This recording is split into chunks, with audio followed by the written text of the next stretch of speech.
It's DJ Icon.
Natamka kwa siri. Hakuna mshinda. Umeona mkono wako. Umeona mkono wa Bwana. Natamka kwa imani na kwa ushindi. Hakuna mshinda. Now be ready. Weka kitambaa na maisha.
It's DJ Anticon.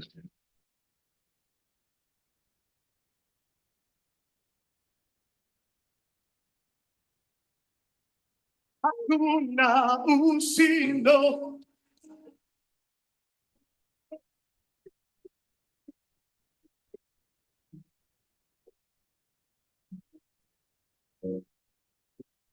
Hakuna ushindo. Yaliibuka mambo ya kunikatisha tamaa kufanya hivi. Ila Mungu alinishikia. Akaniambia hakuna asiloliweza. Nina imani naye. Hakuna asilo.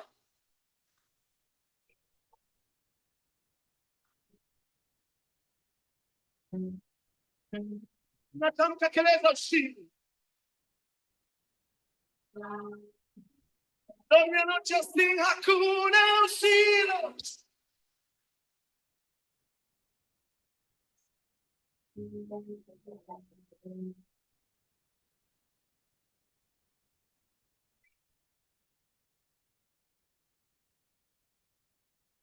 Piga kelele za ushindi wote kwa pamoja. Yeah.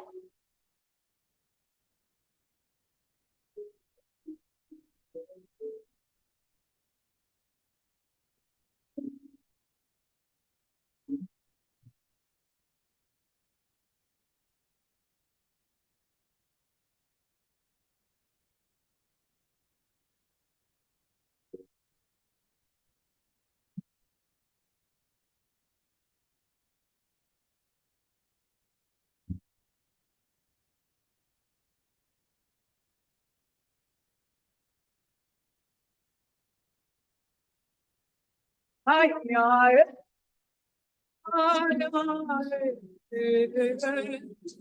King of glory, I am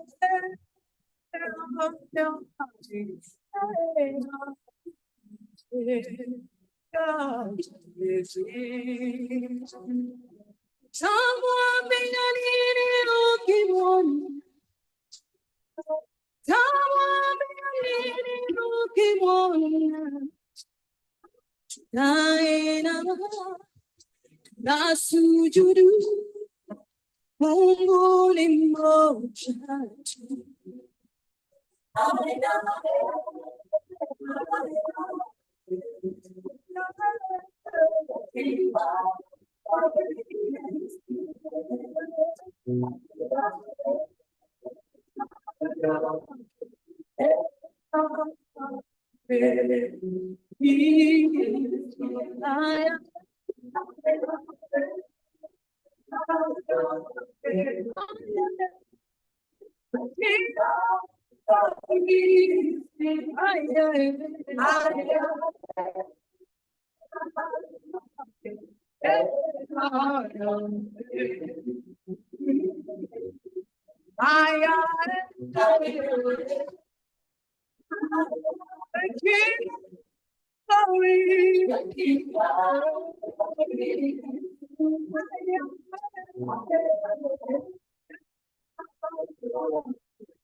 Mungu yuko mmoja, yani niko hapa, yani niko samyoyo yetu, Mungu ni mmoja tu. Mungu yuko mmoja tu, yani niko hapa, niko sifa samyoyo yetu, Mungu ni mmoja tu.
Kwa sasa ya dunia wangu ni kama yameandikwa, yaliyokuwa faida na yahesabu kama hasara. Sikiliza dunia, ujue kwamba mimi si wako. Sikiliza dunia, ujue kwamba mimi si wako. Nimehesabiwa haki kwa damu yake mtetezi, jina langu limeandikwa kwenye kitabu cha uzima. Sikiliza dunia, ujue kwamba mimi si wako. Sikiliza dunia, ujue kwamba mimi si wako. Sikiliza dunia, ujue kwamba mimi si wako.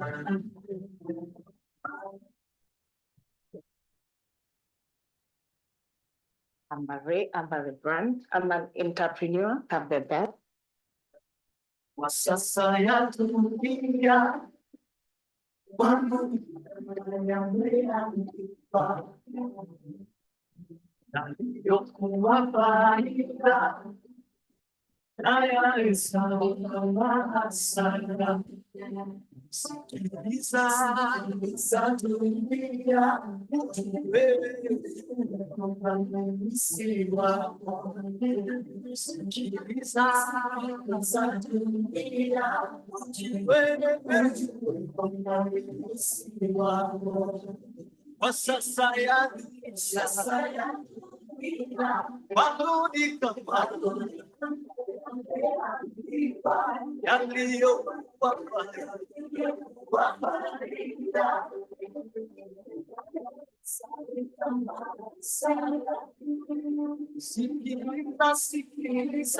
dunia, ujue kwamba mimi si wako.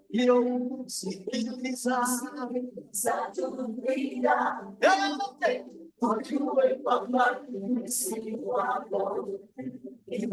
Nimesafiri kwake, kwa damu yake mtetezi. Jina langu limeandikwa kwenye kitabu cha uzima. Sikiliza dunia, ujue kwamba mimi si wako. Sikiliza dunia, ujue kwamba mimi si wako. Sikiliza dunia, ujue kwamba mimi si wako.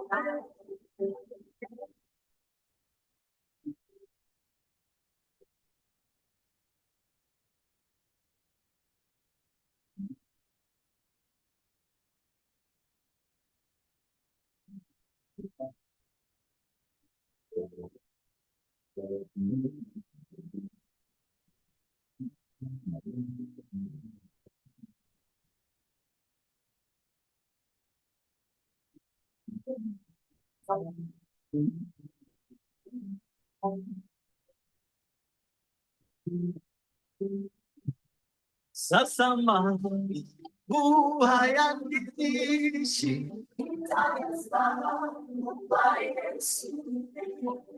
haijadilika nitakavyokuwa. Ewe mbingu yakiri haya maneno, si wako. Ewe mbingu yakiri haya maneno, si wako.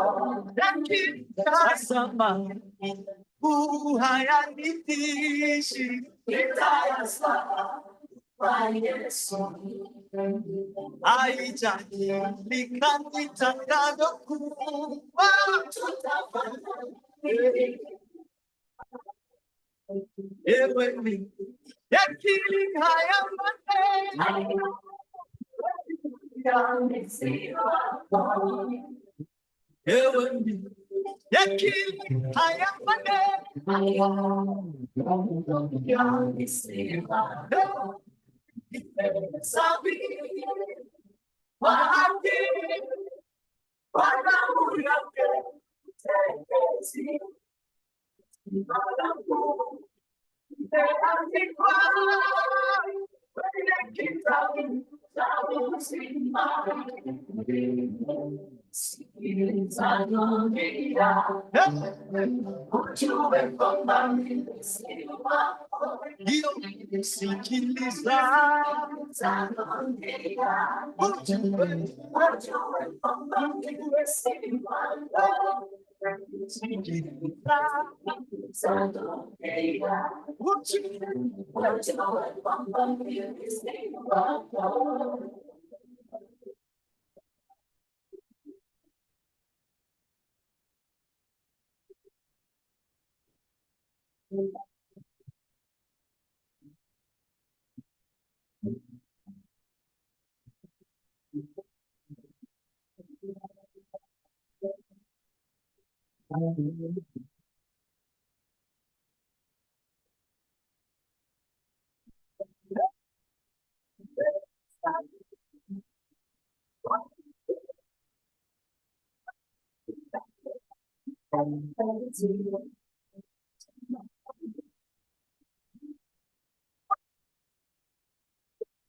see.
sulubiwa naye, lakini mimi niko hai, si mimi tena, Kristo ndani yangu, najisikia udhaifu, kwa furaha nyingi, ili uweza wake ukae juu yangu.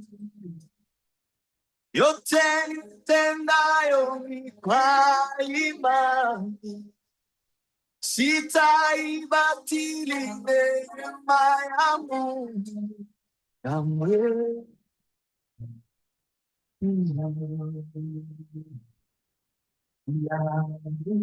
Tosha neema ya Mungu ndiyo uzima, kuyatambua kwenye mapungufu yangu, ipo nguvu zake zatimia. Kwenye mapungufu yangu, ndipo nguvu zake zatimia. Sio mimi tena, Kristo ndani yangu, hayo yanitosha.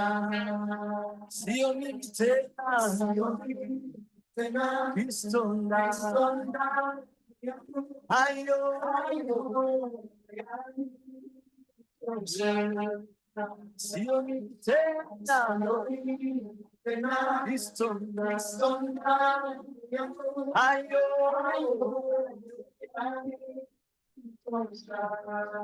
yanitosha, yanitosha. Neema yangu ndiyo uzima, kuyatambua kwenye mapungufu yangu, ndipo nguvu zake zatimia. Kwenye mapungufu yangu, ndipo nguvu zake zatimia. Sio mimi tena, sio mimi tena, Kristo ndani yangu, hayo yanitosha. Sio mimi tena, Kristo ndani yangu, hayo yanitosha. Sio mimi tena, Kristo ndani, hayo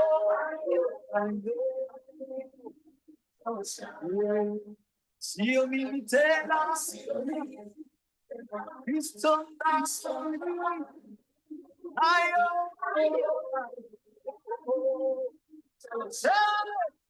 sio mimi tena, Kristo ndani.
Magnificence of the soil, stars are born. For my community and my continent, With the 57th pick in the 2024 NBA draft, I think it's the time to put Africa on the map.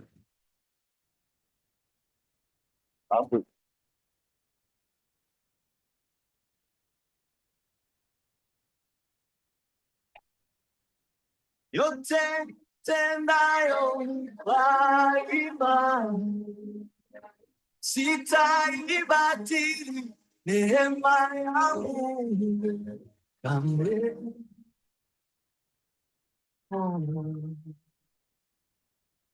Oh,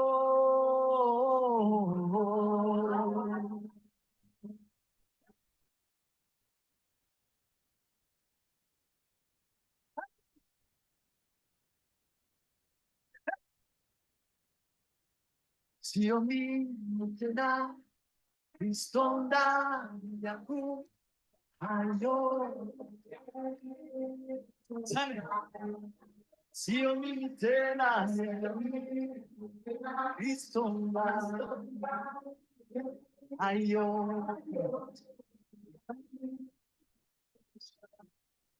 sio mimi tena, sio mimi tena, Kristo ndani hayo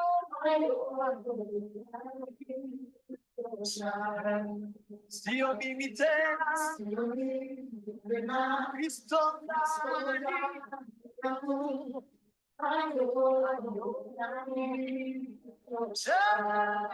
sio mimi tena,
Wenye mapungufu yangu nipunguza dhati ya wenye mapungufu ipo dhati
you may find it difficult to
bali nayatupa yale yote ya kumshitaki, maana Mwenyezi Mungu usizie na kufunika tena niko naweza kukutunza kwa neno la kinywani mwangu na utayalalia haya maneno kisha na mkono wangu nitakandamiza malengo ya wabaya, maana niko nitakulinda kwa gongo la upendo wako.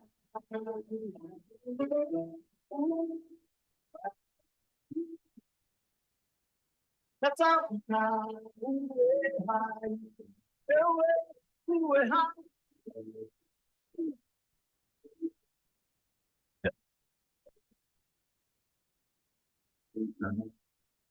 Uwe hai.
Akanitazama kwa utele wa upendo wake, eti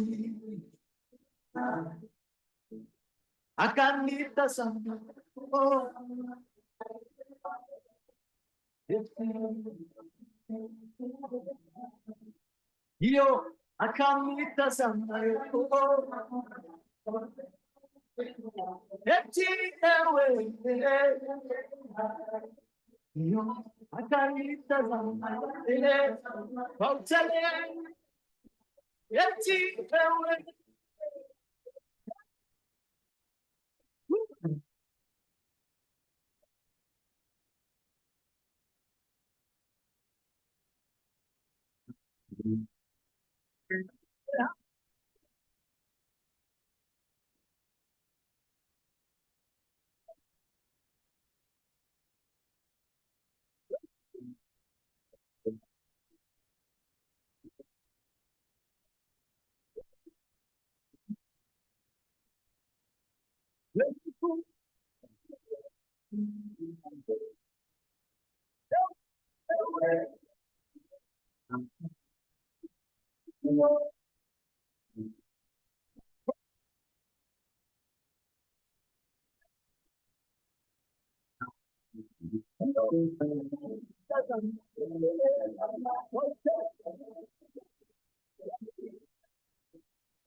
当地时间11月19号上午。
Itakuwa milima haitaondolewa, itakuwa na mito na sitaweza kuvuka. Sio kila nitajua nipendavyo, sio kila utakaotuliza moyo. Nimekupata, ninamtesi, nionyeshe njia zako nikujue. Ikiwa nimepata neema kwako, nikumbuke. Jicho lako liwe juu yangu nyakati zote. Wema wako unisindikize hadi tamati. Ndio nakumwagia moyo, nachomba nami ikiwa nimepata neema kwako, utakuwa haitaondolewa, utakuwa nami asitaweza kuinuka. Sio kila hitaji nipendavyo, sio kila utakaotuliza moyo. Nimekupata, ninamtesi,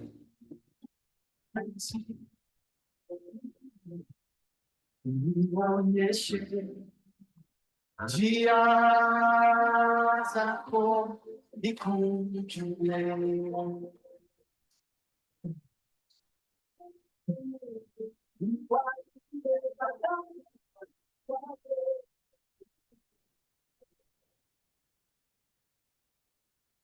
Jicho lako liwe juu yangu nyakati zote.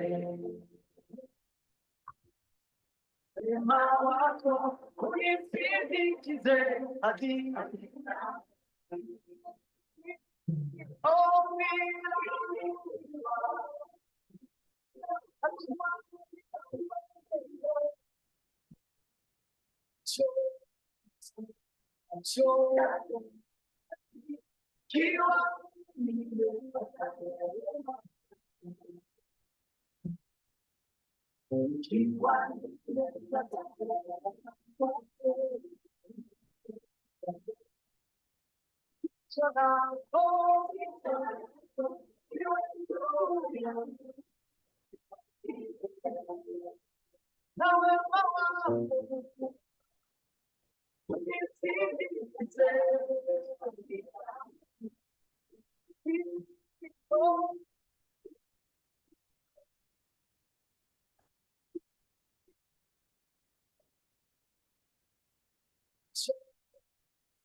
kumbukayo mema waombeayo, wanaonifurahia maadui zangu, nao uwape kutujua, uwabariki wautele, uwanyeshe mvua, na nchini watapata kuona Mungu wewe.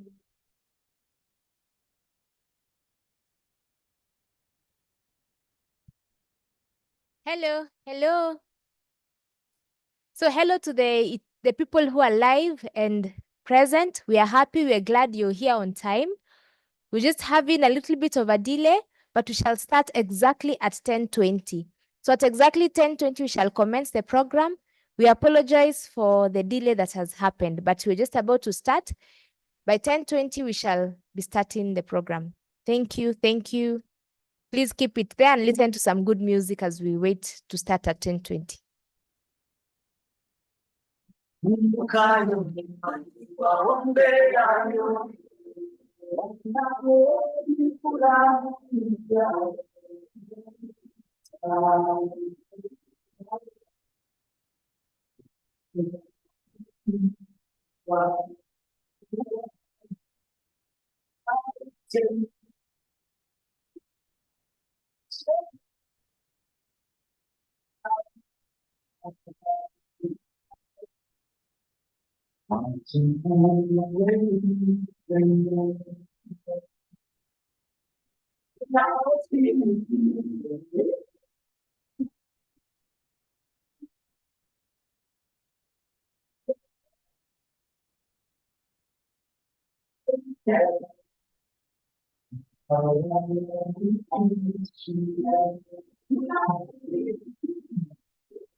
Hello.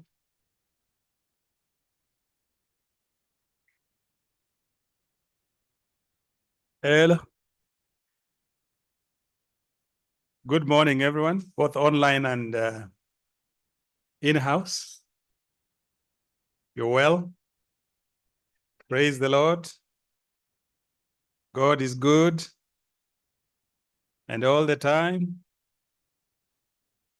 we want to take this opportunity to welcome you into this symposium which is titled Mediterranean Diet and Cuisine of the Roots, Health and Tradition, which is jointly hosted by Kenya Nutritionist and Dietitians Institute and the Embassy of Italy, or Italian Embassy in Kenya. This has been an event that has been organized almost every year. Oh, Fabio.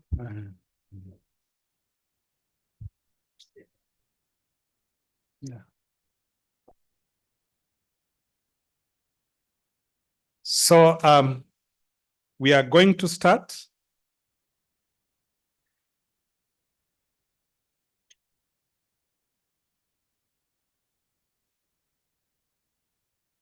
We are going to start with the anthems. Kenyan anthem and Italian national anthem.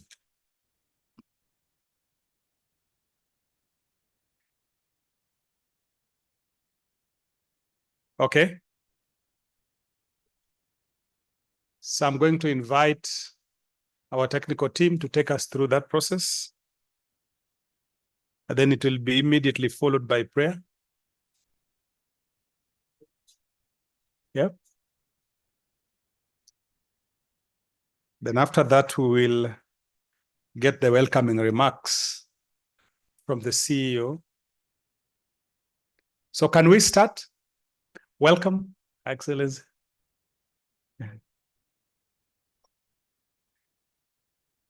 And our team from Italian Embassy has arrived.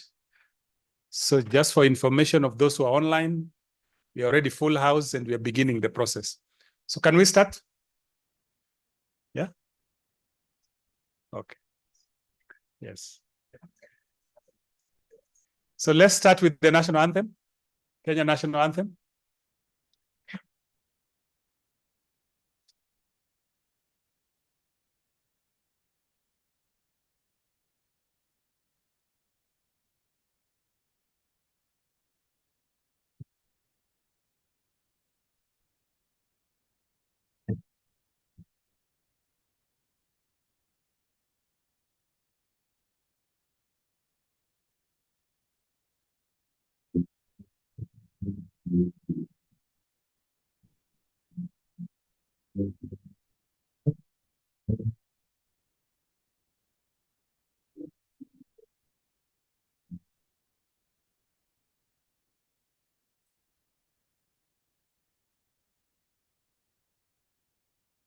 Italian anthem.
Thank you. Let's all be seated. And just as we said, the Kenyan national anthem was a prayer in itself. So I'm going to invite Dr. David Okeo, the CEO, Kenyan Nutrition and Dietitian Institute, for an opening remarks. Thank you.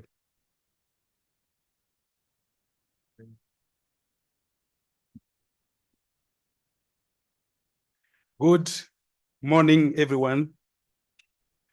Good morning. You are all welcome for this important symposium.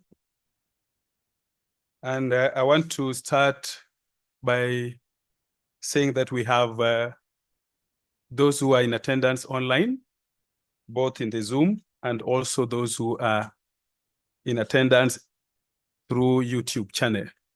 So we welcome you to join because we have started.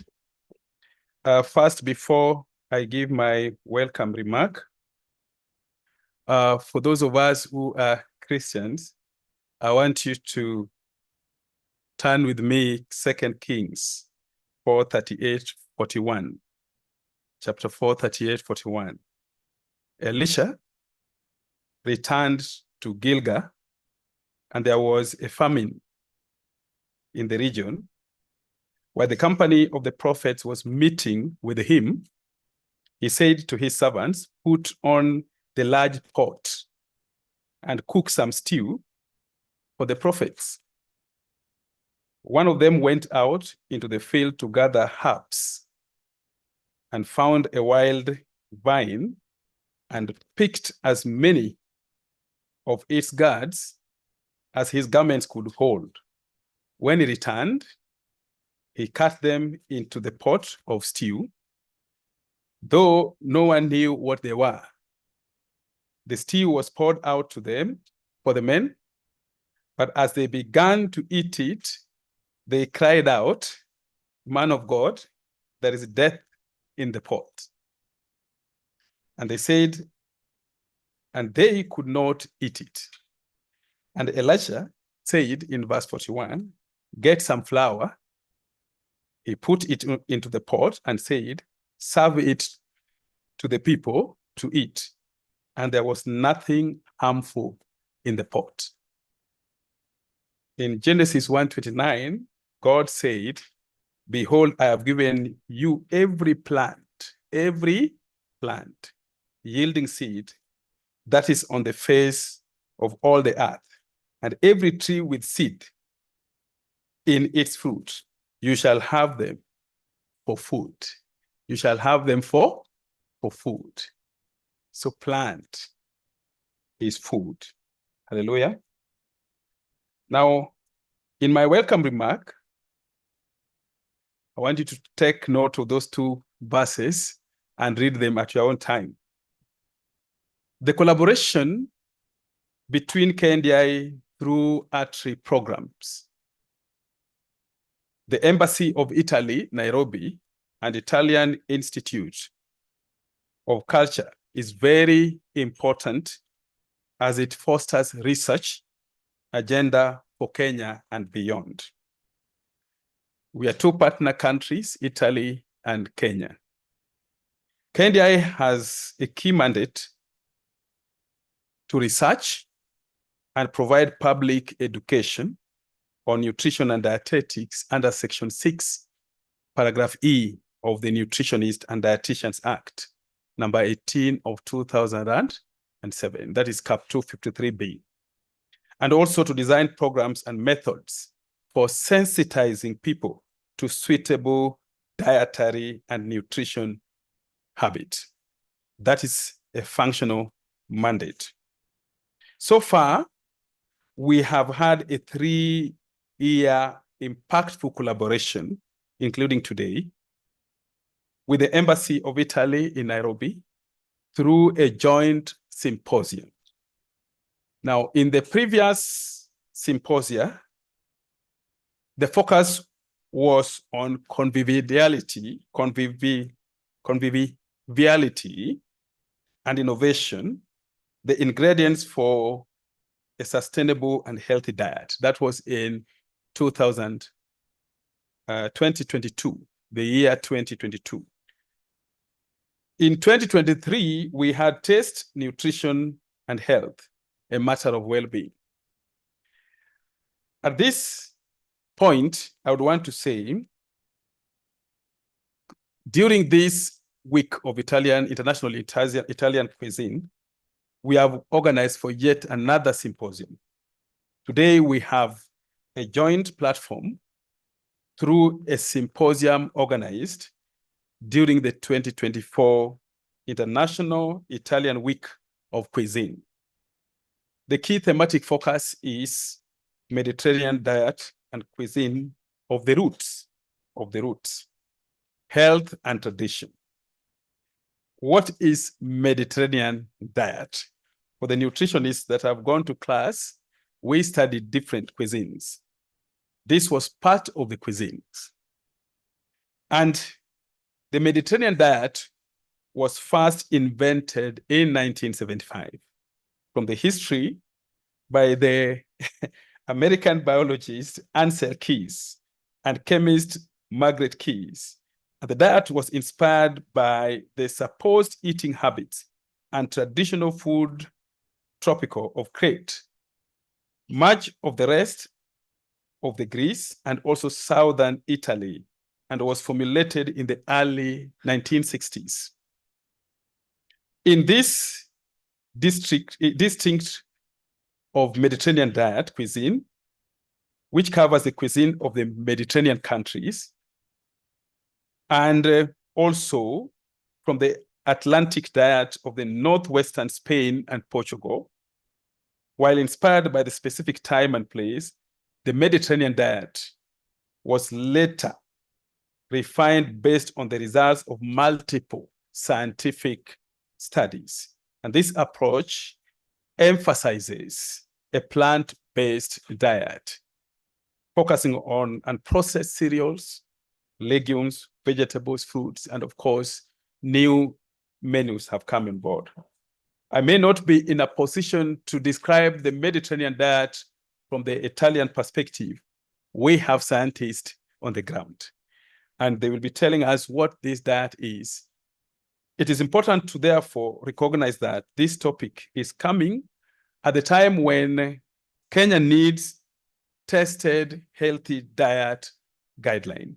So far, we don't have a healthy diet guideline in the country. What we have are documents from Dr. Google that has been put together, but we have not tested a typical healthy diet guideline in Kenya. Several scientific papers will be presented here, and we also have several guests here with us. May I now take this opportunity to welcome the following. The diplomats we have in the house. Of course, represented also is His Excellency Roberto Natali, the Ambassador Italy, and physically represented here by High Excellency Lorenza Gamba Kota, Deputy Head of Missions, Embassy of Italy, Kenya. We also have Professor Fabio Santoni, a scientific attaché of the Embassy of Italy here. We have the scientists who will be presenting papers, include Dr. Camillo Troccoli. This is from Campagna, America. We also have Professor Gordon Nguka from our side as professionals from Masinde Muliro University of Science and Technology and ATRI lead scientist at KNDI. Then we have also our Italian, Samuel Onyango is actually the head of Italian Institute of Culture. And we cannot forget to mention that with us, we also have a chef who is going to present for us. And the name of the chef is Chef Luca Mastromete, who is here with us. I want to welcome you officially, the scientist and the guest. We are also likely to have with us a VIP guest, but even in absentia, we mention Mr. Arturo Vittori and his wife. If he comes and joins us, we will celebrate them. For the participants, we welcome you, all professionals in nutrition and dietetics, and the entire public who are part of this process, not forgetting the members of the Fourth Estate, the media, who are here, particularly the national media, KBC. Now, may I take this chance to welcome the next speaker, that is Her Excellency, of course, on behalf of Roberto Natali, to come and give a speech from the Italian side. Thank you very much.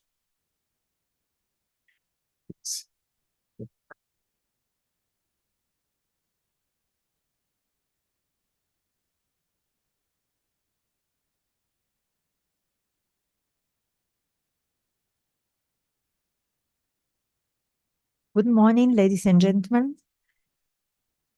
Buongiorno, we say in Italian.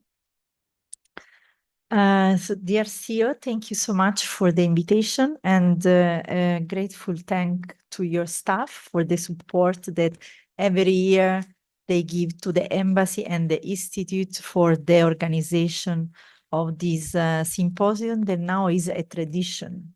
So it's a routine, but it's a tradition.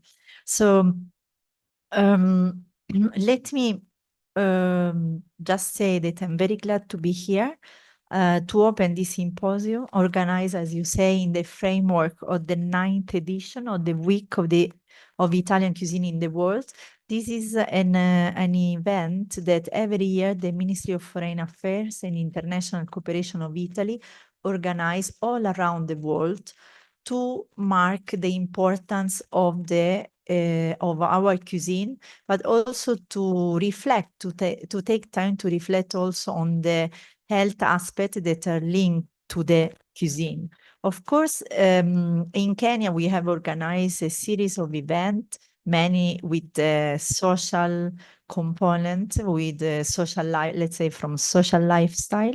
But every year we think that the thematic that the ministry decide for every year, today, as the CEO pointed out, is a Mediterranean diet and culinary route, health and tradition. So the combination of the tradition with the health and of course with the innovation in cuisine.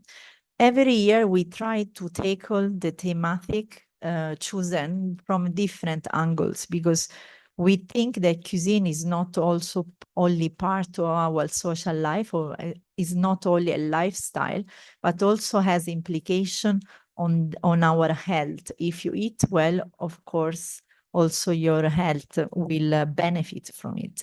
And this is a moment also for reflection of some disease that are very common now in our society, but then can be prevented thanks to a proper health style and eating style. So I'm not a scientific, so I will not really focus on the scientific part of it, but I am a good eater. So I will try to just outline why we consider not only us, but also the UNESCO recognized the Mediterranean diet as something that need to be protected, of course, or disseminate, because the health effects are proven by several studies. Even if it's well known, let me remind that the Mediterranean diet is not a strict diet in the sense we are used to nowadays. Doesn't imply that you don't need to eat something or restriction. It's just a combination of balanced ingredients that will help you in your way to be a healthy person. Is not only a flower way of eating, deeply rooted in a powerful tradition. Yesterday, we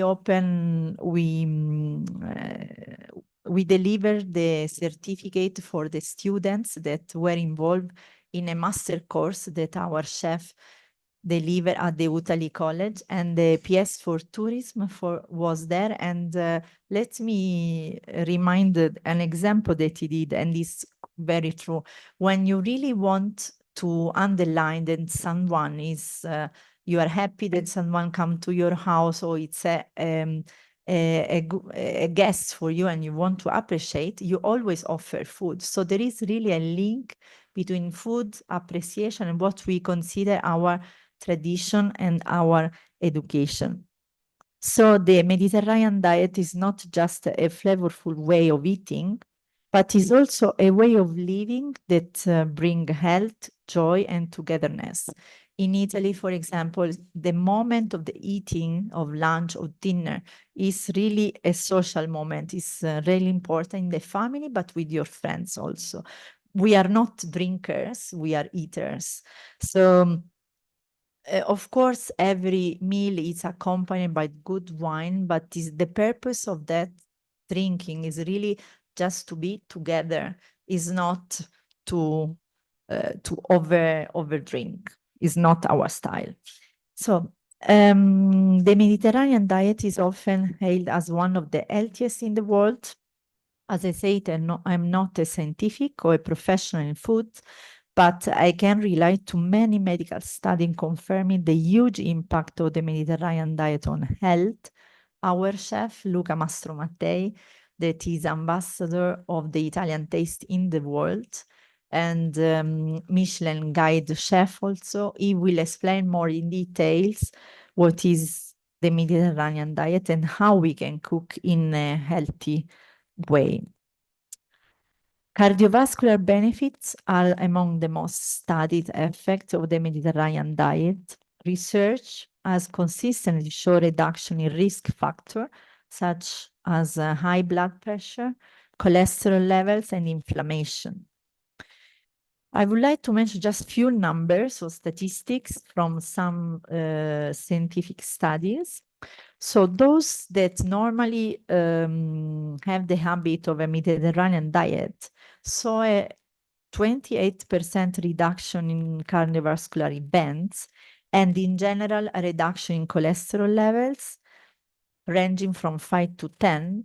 Also, of course, there are other new studies that consider a big impact also in prevention of cancer mortality.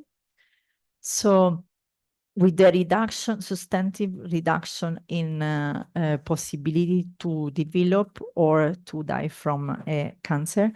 So also the Mediterranean diet presents also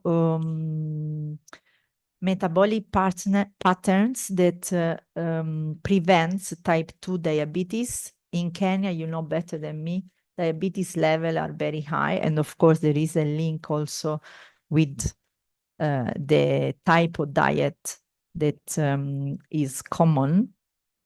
So what we can say in general that the Mediterranean diet stands out as one of the most evidence-based dietary approach for disease prevention and health promotion. But what do you think that does this diet so effective? Many times the basic is simple. Use fresh products. Use 0 kilometer products. What we say, you will hear later in the morning, the intervention of Dr. Troccoli. Is an expert and is the responsible for what we call Campagna Amica. This means like the friendly countryside. And the objective is it's a specific campaign of our association of farmers that try to put together the countryside and the urban environments, because many times those environments are seen as conflictive. So if you are, and also not interlinked. In reality, in urban area, we really need the products of the countryside. So the objective of the campaign is to fill the gap between the two, with the countryside and the cities, and bring the farmers to cities. So the people that live in the cities can also have access to fresh product directly from farmers to the table. So this is something that is at the basis of the Mediterranean diet. So eat fresh fruit and vegetables of course, and then use ingredients that are full of antioxidants. This is also very, very useful. And healthy fat, because of course you cannot, as I said, the Mediterranean diet is not a diet of restriction. So you don't need to avoid fats, but just eat the healthy one. And nourish the bodies and protect your body from inflammations. So each of the ingredients that are key for the Mediterranean diet and their combination contributes something unique and essential to our health. So there is a beautiful example of food synergy where each part amplifies the benefits of the whole. So, of course, in the course of the year, the Mediterranean diet has changed as adapt, and also the Italian cuisine has adapted to innovation and included ingredients that were not really the traditional one, but the tradition and the regional flavors remains key. Recipes are prepared slowly and mindfully with respect for each ingredient role in the dish and each dish role in the meal. Meal times are said are sacred, and the time together with family and friends to share, to celebrate. So it's not, the Mediterranean diet is not just what you eat, but how you eat. So during this week, we have the Embassy of Italy with the Institute for Culture and the Trade Export Agency. We have organized several activities that go from the promotion of Italian products, because also this is something that need the consumer to understand. When you are at the supermarket or where you do your grocery shop, you need also to understand the products that you have in front, because many times you think to buy Italian and in reality those products are not Italian. So our market is affected by what is known as the Italian sounding effect. So products that consumer thinks are Italian, so they expect certain quality, certain health regulations, but they are not Italian. So in order to prevent or to disseminate more the information about what are the Italian products and how you can recognize a good olive oil or the real grana padano or a rice, then we have edited a magazine that is called Taste of Italy. You will receive a link after, and where you can download the magazine, where you have some information about the most famous ingredient of the Italian cuisine. And also you have some recipes from Chef Luca Mastromattei. So you can try also on yourself, not just to study, let's say, what are the benefits of using that product, but also you can try and test with your family to do an Italian recipe. Then also we have edited another booklet, because many times when you go to Italian restaurants, you find a lot of misspelling or the pronunciation of our traditional products, like cuisine, pizza margherita, pizza, etc. Spaghetti is not the proper one. So we have also edited some videos so that you can find on our social media at Italy in Kenya. And so you can also exercise a bit your Italian language skills. But in conclusion, we can say that the Mediterranean diet is a powerful union of health and heritage, of roots and modern needs. It reminds us that health is not just about the body, but is also about a life well lived, surrounded by our loved ones, nurtured by tradition and connected to the earth. So thank you again, CEO, for having hosted us today again for the third year in a row. Thank you also for the students and the scientific that are here and connected online. Thank you, Asante.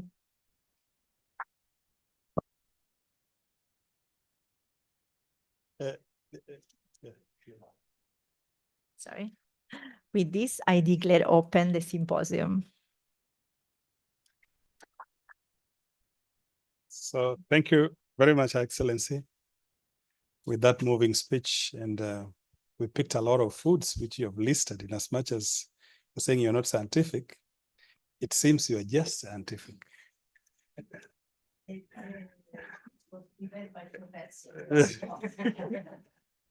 So we appreciate, and our next presenter is going to be Chef Luca Masote, who is going to take us through Mediterranean diet, a lifestyle rather than just a diet. I think there is a guide, which is called Michelin Guide 2020, which is going to take us through. Thank you very much.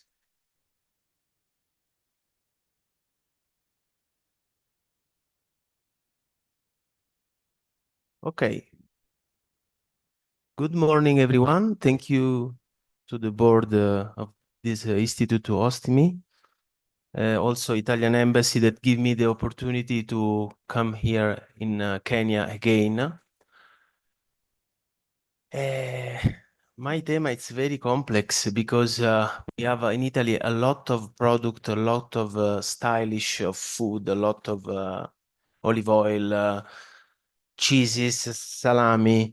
In Italy, we have more than 20 regions, and every region has more than 400 olive oil company, salami company, olive oil company. So it's very complex to explain all the Italian cuisine. But we'll try to explain everything. So I've prepared a speech I'm trying to follow, but at the same time, I would really love to. Okay, like that? Okay. I can do like that.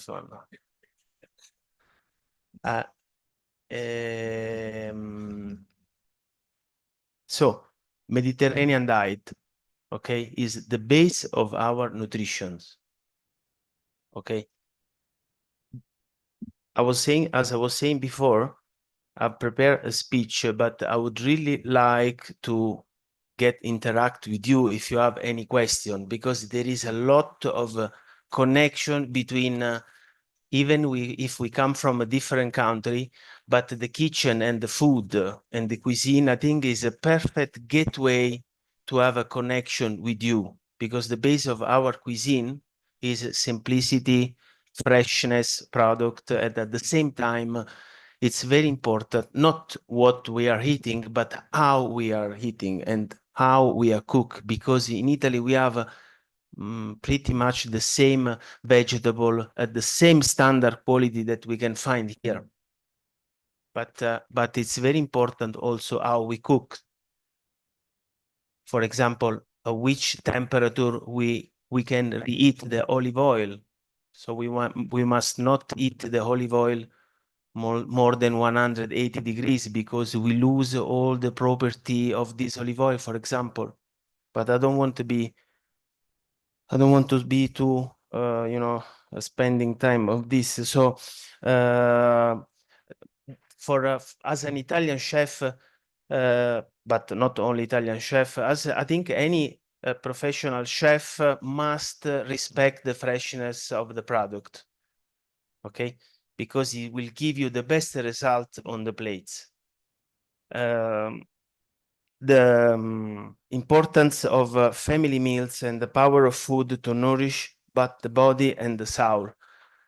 As our deputy ambassador was saying before, in Italy, when we have a very important event in terms of friendship, we invite at home, we cook, and we enjoy. Anytime, sometimes too much, by the way. But it's our fault. In Italy is a country known for its rich cultural diversity. Every region, as I was saying before, from the Alps to Sicily, offer unique flavor profile, local ingredients, and cooking techniques. but at the heart of Italian food is a shared respect for simplicity, quality, and balancing. When we're talking about balancing, we are not saying that we don't have to eat. We must to eat everything, but with the regime. Even the sugar is important. Even the fat is important. Even the alcohol is important. As our deputy ambassador was saying before, in Italy we have a lot of wine, but we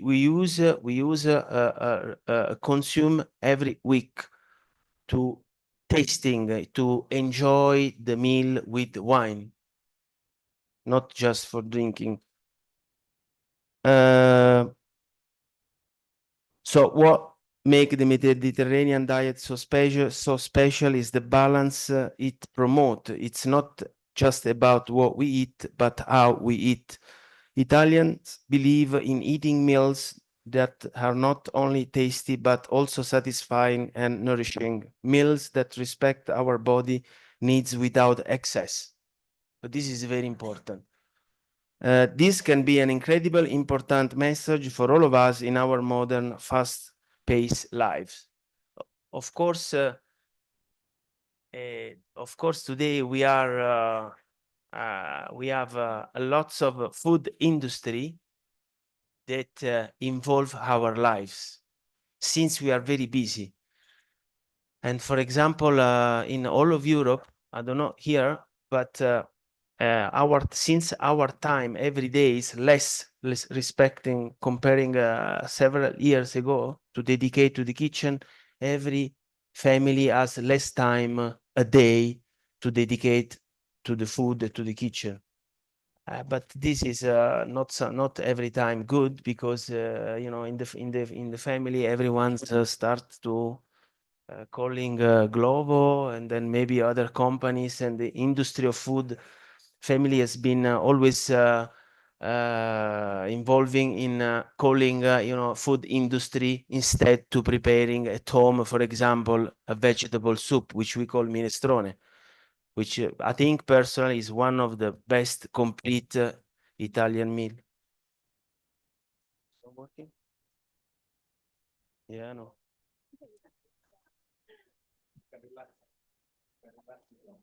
That's okay.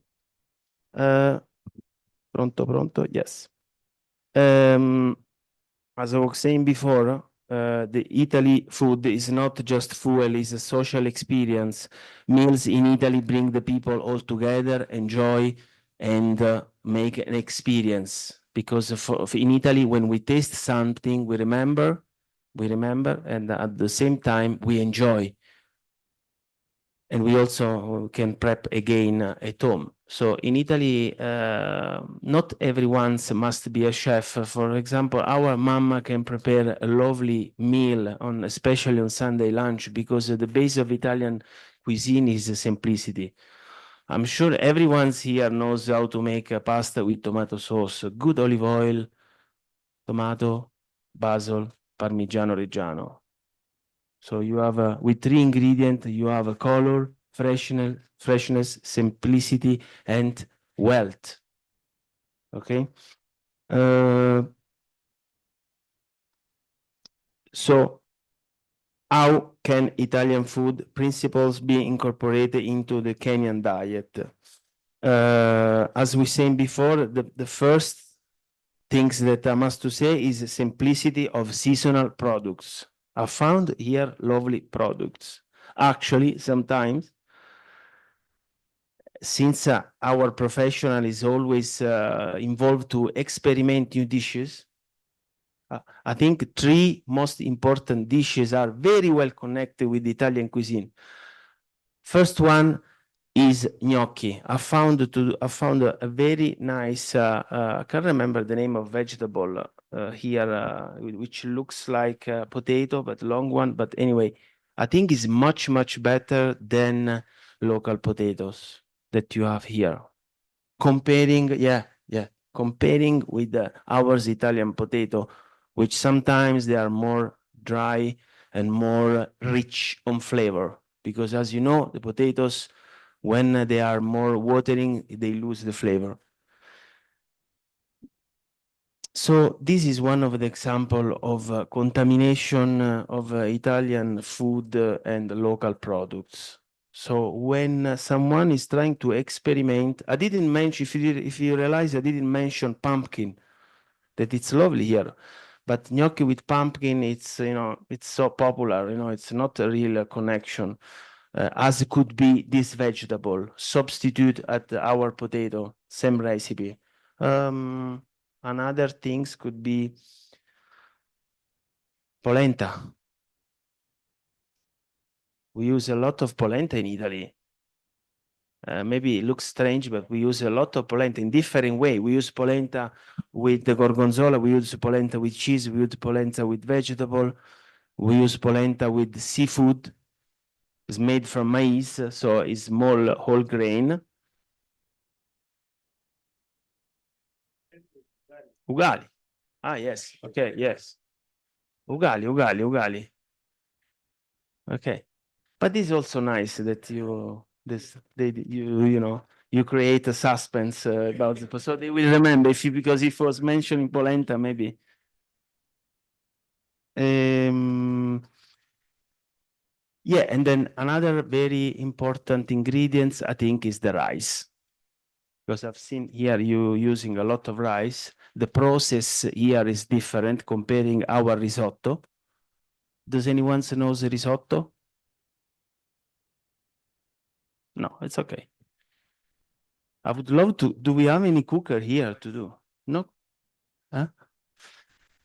So the rice, all these ingredients, that you have here is the base of our dieta mediterranea. Yeah, is the base of our dieta mediterranea. The one of the most important symbol of our Mediterranean diet is the pyramid. Okay, so why the pyramid? Because at the top you have all the items and ingredients that we must assume a very small amount. This one, did you know about the pyramid? Ah, okay. And then on the base you have legumes, flowers, vegetables that we must assume every day. So I don't want to keep you more time. So I will conclude my speech that while we may come from different corners of the world, we share a universal language, the language of the food, healthier, happier communities, one delicious meal at a time. So that means that even if we come from a different country, I think the meal, the food in general, I'm not talking about the technique, makes ourselves happy and is a good gateway and link to bring us together. Okay, thank you.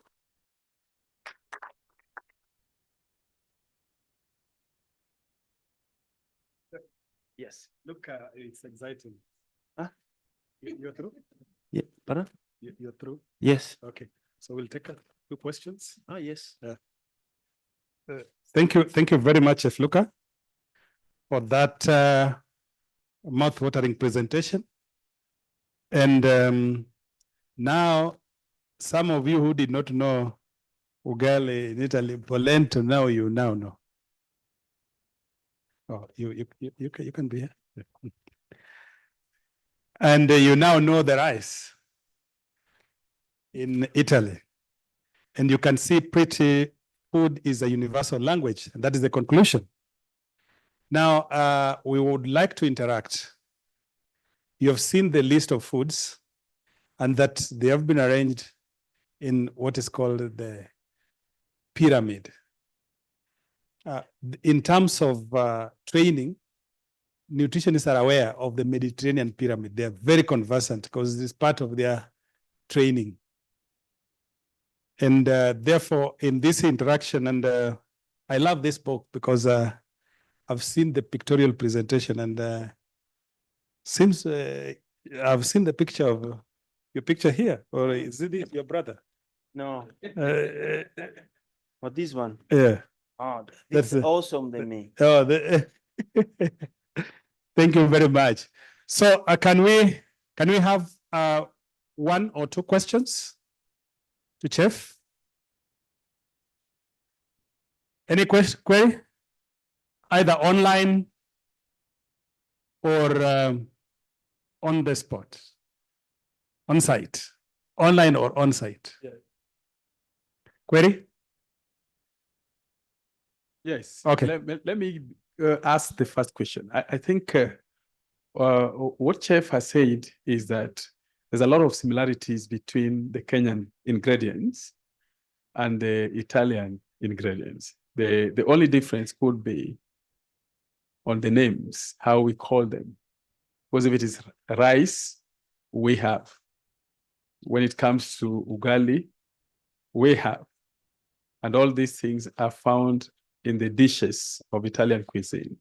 Then maybe the next question is that how can we do the practical demonstrations of cuisines so that at given point, other than the symposium, which comes in form of science, we can try our best to develop a day, to organize for a day where we try out different cuisines with the different ingredients, and we see if it is possible also to adopt some of the recipes at homes. I think that's one thing that we need to start thinking about, particularly when we are targeting the health outcome also for the non-communicable diseases. So we can come up with a comprehensive cuisine. We call it, we can have a cuisine demo countrywide or in major cities to see how the Italian cuisine can work. I don't know what Professor and Chef would think, and the ambassador about that. Yeah. Thank you. You can comment about that? Yeah. Professor Santoni, I think, also will agree about that. As I was saying before, we have a lot of typical dishes. So first things I would say, I would divide Italian ingredients and Italian recipe, because they are different and the process is different.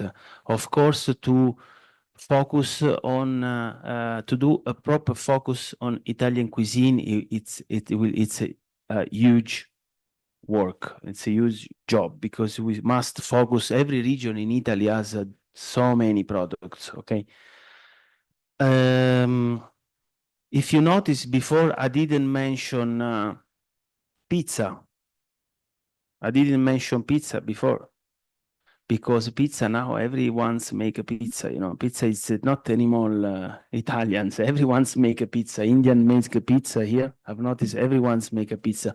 But pizza, it's not an ingredient, it's a recipe. So we must to start from the ingredients from here and combine the recipe together. For example, here I found a lovely flour rich on gluten. That's another important thing that they must know. The reaction of gluten, especially today, that people are so many allergic people of gluten.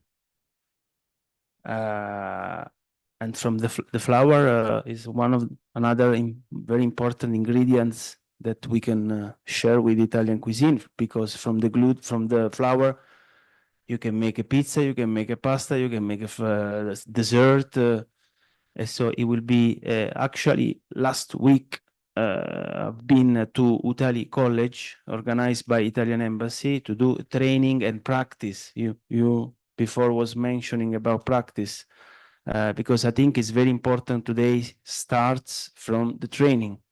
The training is very important today. So everything starts from the training. And it will be lovely for me to, if there will be an occasion, to do some training to the guy, and starts also with a nutrition profile, combined with the Italian recipe and local recipe together, not only how to make a recipe. Thank you. Thank you very much. One question, okay? We can appreciate. Thank you. Okay. So then, is there any query online? Those of us only that we can address? If there is none, we will move to the next. Okay. The concept that's coming out there, you must be able to understand the difference between food and the nutrients. And from today, you probably may be able, oh, there is a query there. Please, you can check to one. Yeah. You will be able to understand that, and we have continuously said this for those who have been my student in class, that meat and eggs are not protein, and that rice is not carbohydrates.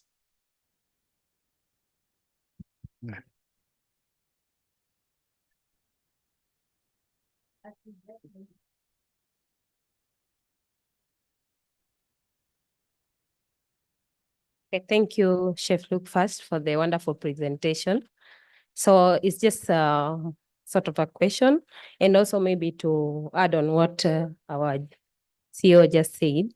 Do you have any YouTube channel where we can watch on how to prepare maybe different pastas, as Italian is known for pastas that connects to nutrition? As you said, it's not only what you eat or how you eat, but it's more of what do you eat. Like you mentioned that the olive oil, we shouldn't, some of us, they use it past 180 degrees. Maybe it would be better, or just a suggestion next time, as we do this, maybe we do also with a demo. Yeah, or if you have a channel, we could watch it from there. Thank you. It's almost time to do a demo, Professor Santoni. It's almost lunchtime. Huh? Okay, thank you. I don't have a YouTube channel. Maybe we'll start.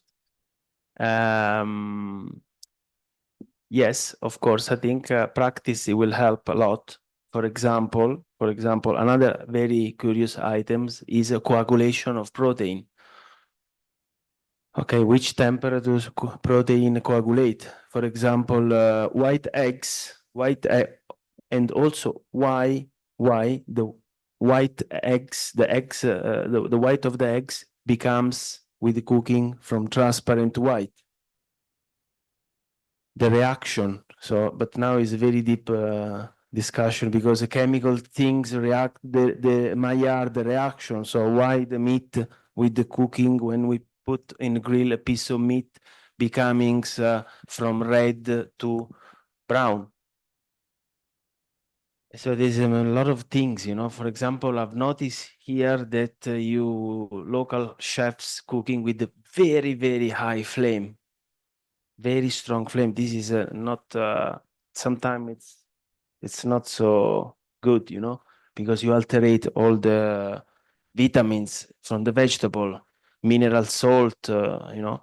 Okay, return to your question. Of course, practical will be a good idea to, you know, closing, you know, all the training cycle, and at the same time give you a nice experience, because also the practical means taste. If you don't taste, you don't get you don't enjoy, and you don't remember what you are preparing and tasting. You must know the difference between the cooking. Why we cook, for example, the pasta al dente. So we don't overcook why we don't overcook the pasta? To keep the structure of gluten, protein healthy. So because if we overcook, you lose all the carbohydrate, the sugar, and the pasta will not be any more digestive as al dente, for example. But there is so many items, so many, you know, Professor Santoni helped me to do that. We have a lot in Italy. We have a lot of things, you know. For example, one very interesting things here is the coffee. We are in Italy, we are crazy about this espresso, no? And we have a lot of very nice coffee here. another challenge is olive oil. In Italy, we have so many olive oil, but here maybe you can find some, but maybe it's expensive.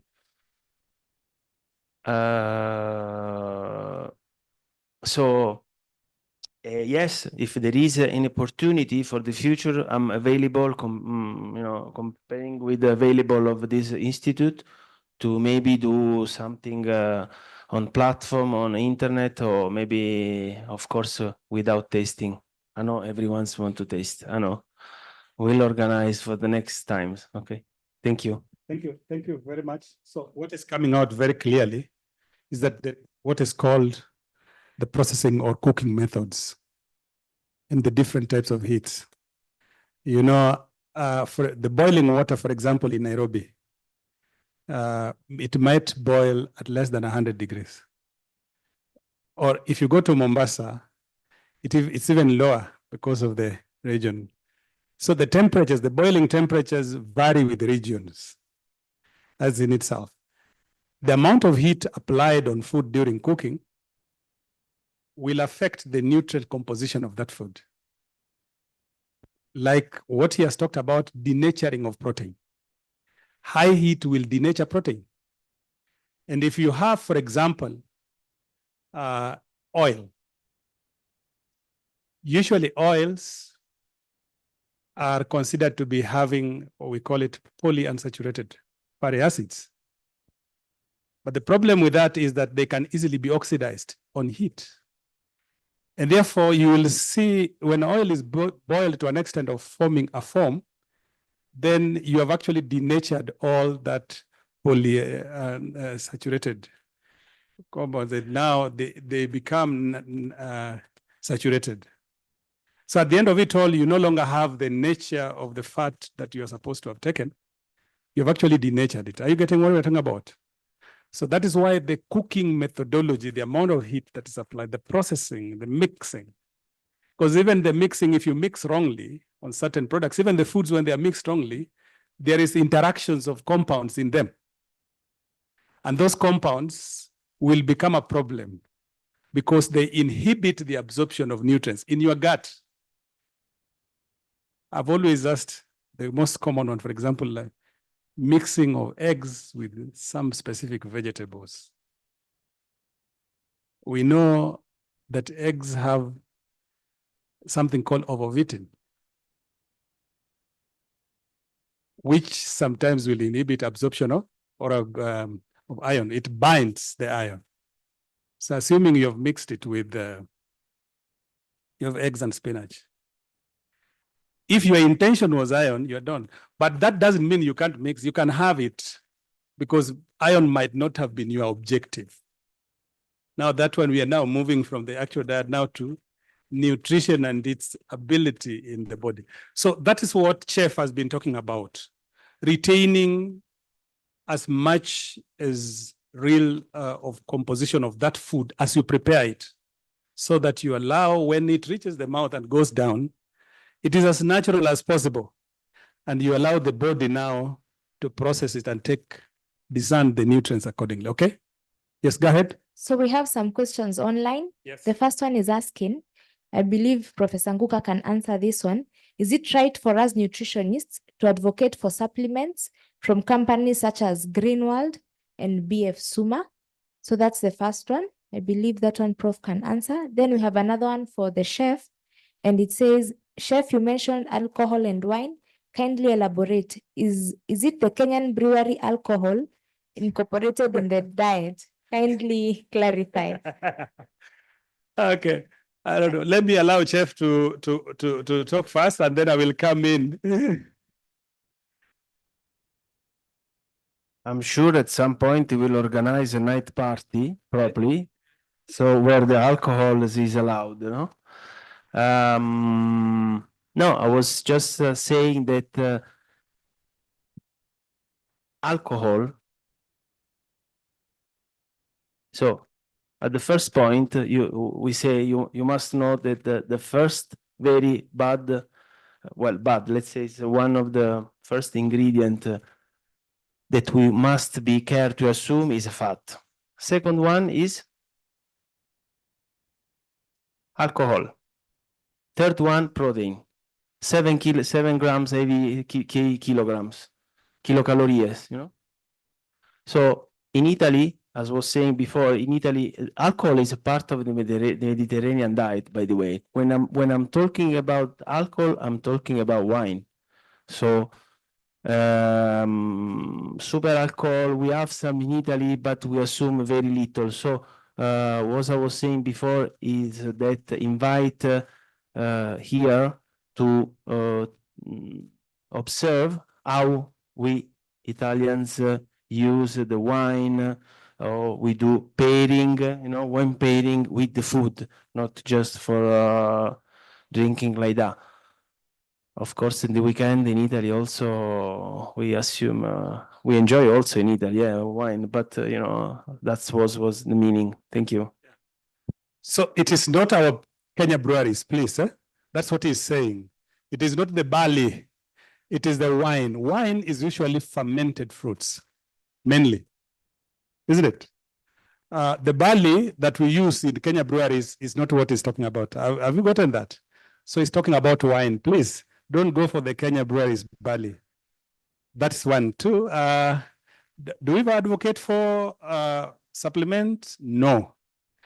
We are not advocating. You know, a supplement is supplement, which means you are supplementing over and above, and usually it is based on needs. So unless you have assessed the need of that person, as a nutritionist, you'll do something called nutritional status assessment, okay? That nutritional status assessment will have an output that is identifying the nutritional gap. Which nutrient is lacking in this fella, okay? So with that knowledge on the background, after doing nutritional status assessment, then you can do a supplement over and above what that person is eating to cover for that particular need. So we don't advocate for supplements. We want everyone to eat natural food because you are given a gut in the name of alimentary canal.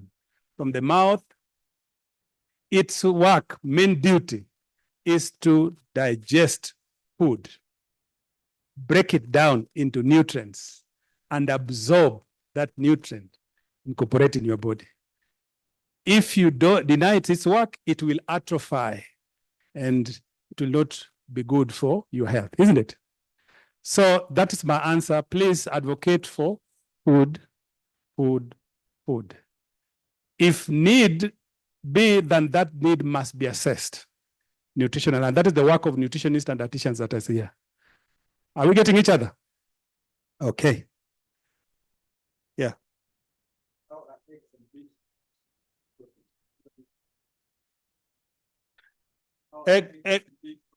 Eggs and meat can't be protein. Okay. Let me answer that very quickly. Eggs and meat can't be protein. Why do you want to restrict eggs and meat to protein alone? Protein is just a nutrient. Who told you that carbohydrate is not in that meat or in that egg? And who told you that other nutrients like minerals and vitamins are not in that egg? Why do you want to restrict it to protein? Eggs and meat are foods. And I say it very clearly from now the word go, differentiate between nutrients and food. Okay? We have a total of 59 nutrients, nutritionists know. And we know them by name and structure, each of them. Okay? Those nutrients come from food. One of the foods is meat, and meat is different types of meats and eggs. And those meats and eggs does not just provide protein alone, okay? So please stop this nonsense that come from primary school and secondary school. Okay. Okay, thank you very much. Let me invite Dr. Keo. I know it's a problem of curriculum, and we are trying to correct it because we have a difficulty in teaching in the university to convert that mind. Get it out is usually a problem because you have been taught for the past 12 years something that is very wrong. Okay. So I want to invite our next presenter, Dr. David Okeyo, to present on food choice dilemma, a review of animal food source, risk, and plant-based diet. And in fact, now you are going to even to answer it better. And you can see you have strategically called it animal food source, risk, and plant-based diet and policy solutions. Thank you very much, Dietary. Welcome.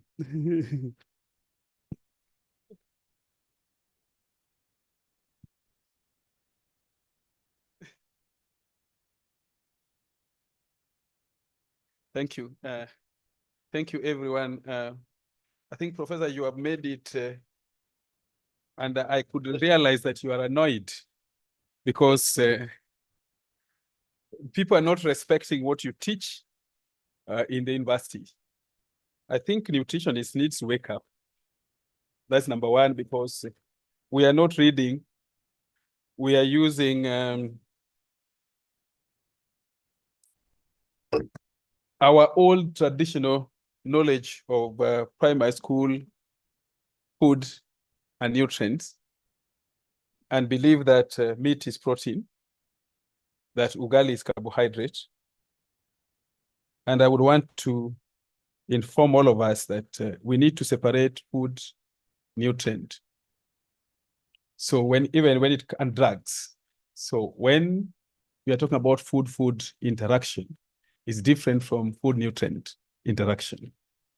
It's also different from nutrient-nutrient interaction, and then drug-nutrient interaction. So we must treat food as food, and we know that every good food have several nutrients. So there is protein in the meat, and there's also carbohydrate in the meat. So that's the difference. And so whoever is asking that question, we kindly ask you to attend this most of the times. I've also seen nutritionists asking for jobs. Now, if you went to be given a job in a health facility and you're supposed to advise a mother, and you tell them that if you want a lot of protein, yes, if you want protein, get meat. That is what we say most of the time. If you want protein, get meat. Or you can get some small fish or some white meat, the fish, the large fish. That is true, but that is not the reality of science, because that is food. And so if you give them fish, they are likely to get more nutrients other than just the protein. That's what Professor is saying. So if we don't go back to class or we don't attend meetings like this where we talk about science, then we are likely to lose, and then we give wrong information. So nutritionists, wake up, because we don't want you to annoy Professor Ngoka next time. Thank you very much, Prof, and thank you everyone for attending.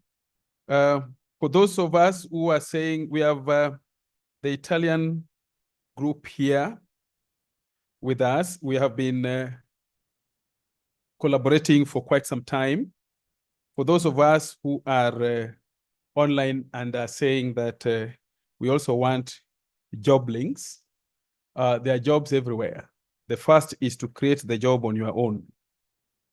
And the second is to get connected. And I agree with you, we shall get connected if we improve our science, isn't it?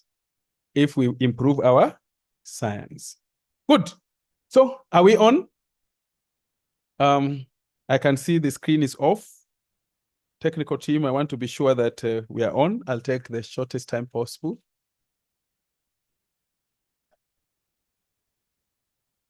We are online for those who are on YouTube, so we can go on.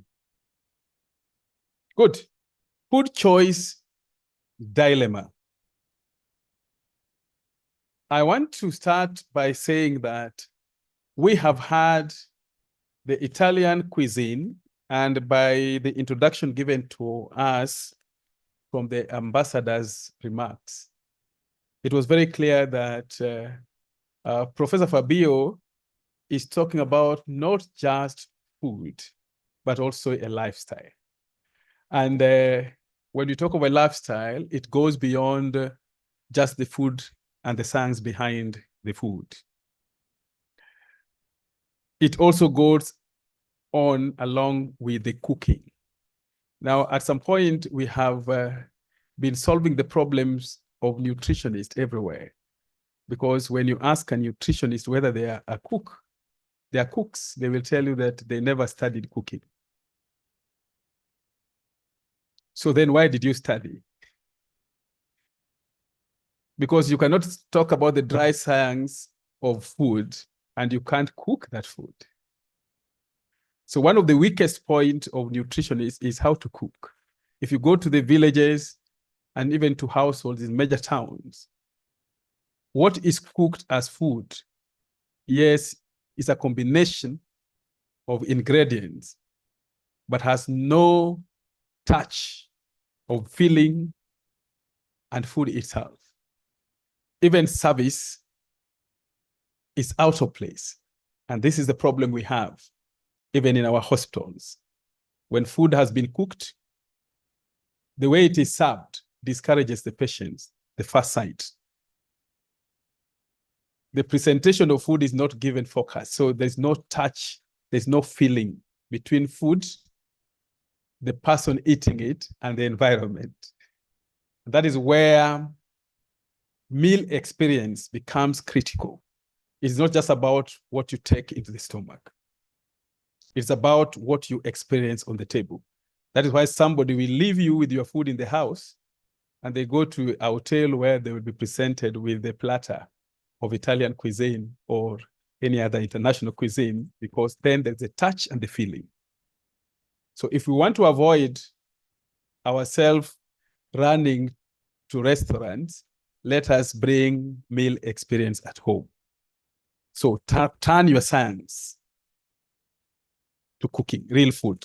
And so let us become better cooks. I am a better cook. Say I hear. I know you may be looking at me and thinking that I'm just talking. I know how to make food that will make you happy. And I know how to present it well on the table. And I was taught how to do service. Now, the current nutritionist we have in the country only knows maternal and child health interventions, or malezi bora. But they cannot tell the mother how to cook that food. Are we together? We want to move away from the science to food. But before that, we must give you the science. Now, food choice dilemma. Why am I talking about this? Right now, we do not know how to choose food. We also find problems how to choose food. And the game that we have seen in social media or even in classroom is that we are moving away from animal food towards plant food. If you are to talk with the Seventh-day Adventist, what they're preaching is plant-based diet. And so people believe that we have to go plant because they see risk in animal food. I also see risk in preparation of food. And so the freshness is very important. I wanted to bring that background so that we are sure of what we are going to say. Now, the 21st century, where we are in, and I'm talking about this because you and I are affected, low and middle income countries have experienced a dietary transition with a shift from traditional to Western diets, which is a high risk. We know that a Western type of diet is characterized by saturated fats, high sodium, high sugar, high meat, high dairy products. I went to South Africa, and every restaurant in South Africa, for example, any food on the table has sugar added to it. So if it is meat, then it must have meat plus sugar. If it is chapati or any wheat product, there must be sugar. And so literally all food in their recipes and menus must have ingredients called sugar. Further to this, high levels of cases with metabolic syndrome now as scientists, and early mortality has been experienced, even in Kenya. We are now struggling with NCDs from all angles: the diabetes, coronary heart disease, arthritis. There are so many currently. And why are we talking about the risk? Because for you and I to live longer, we must also eat well. And we must get food that has a touch with the feeling and also with the body, and then targets good health. If we look at the disability adjusted life years now, it has been much affected by the kind of diet we consume. And so millions of deaths and millions of disabilities come as a result of the food we give out. 70% of deaths in the hospital is because many of us were not properly fed. So we went when we were well in the hospital, but we came out more sick because the one who provides that diet does not know how to cook. The one who understands the science of cooking also does not know how to cook. And that is you and I in the hospital. But they will do theory and tell you this is how we give diet counseling. So they will counsel you on what to take, but they have not shown you how to prepare what you are supposed to take. And with that, then you go home in a dilemma because you don't know even how to choose the food itself. So it is high time we moved from our current thinking of science to think better cooking with science. Better cooking with science. And now, better cooking has been described to us today as freshness, the feeling of touch, and also the meal experience. When we were coming up with a very specialist scientist here that we have labeled as food service diet therapist, who is a dietitian in a specialized area of food, which is cooking and service. We have only had not more than 15 since we began training in Kenya. This is a dietitian that will cook with some science and also serve food with some science. And they're supposed to work with the caterers in the kitchen if it is specialized hospital facility. Now, this dietitian should be able to tell us how to serve food. If food is not consumed by the bedside, what is the reason why it was not consumed? Is it because of the presentation? If you give me a plate of ugali, you know it is also in Italy, and you have cabbage, and you have meat, goat meat, or red meat, and they are all put in one bowl. Is that a sight that I can eat? But what about if it is well presented, that each of them have their own compartment? And on top of it, you are advised, very delicious, please go ahead and eat. That is a service experience. Even the talk of how you present that food to the patient is very important. But what will we say as nutritionists? I studied science, I did assessment, and then now I know what to prescribe for you to become healthy, but I cannot make it. But I cannot assist in making it. I cannot assist in food choice. So I want us to look at this food choice dilemma from a perspective that we already have a threatened life. We have what? A threatened life. And when we talk of threatened life, we are looking at the health status of human beings, both healthy and unhealthy ones. And we are also looking at us as the solution.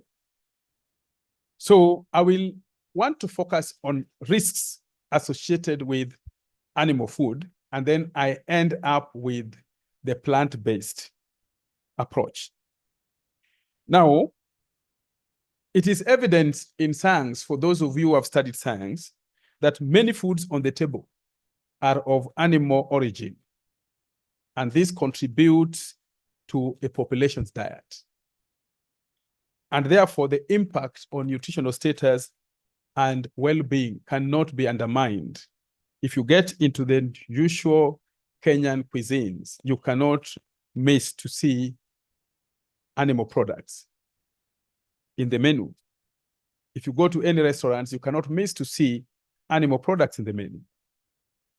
Enhancing food security by increasing, thank you, production levels should be sensitive to the environment also surrounding that animal.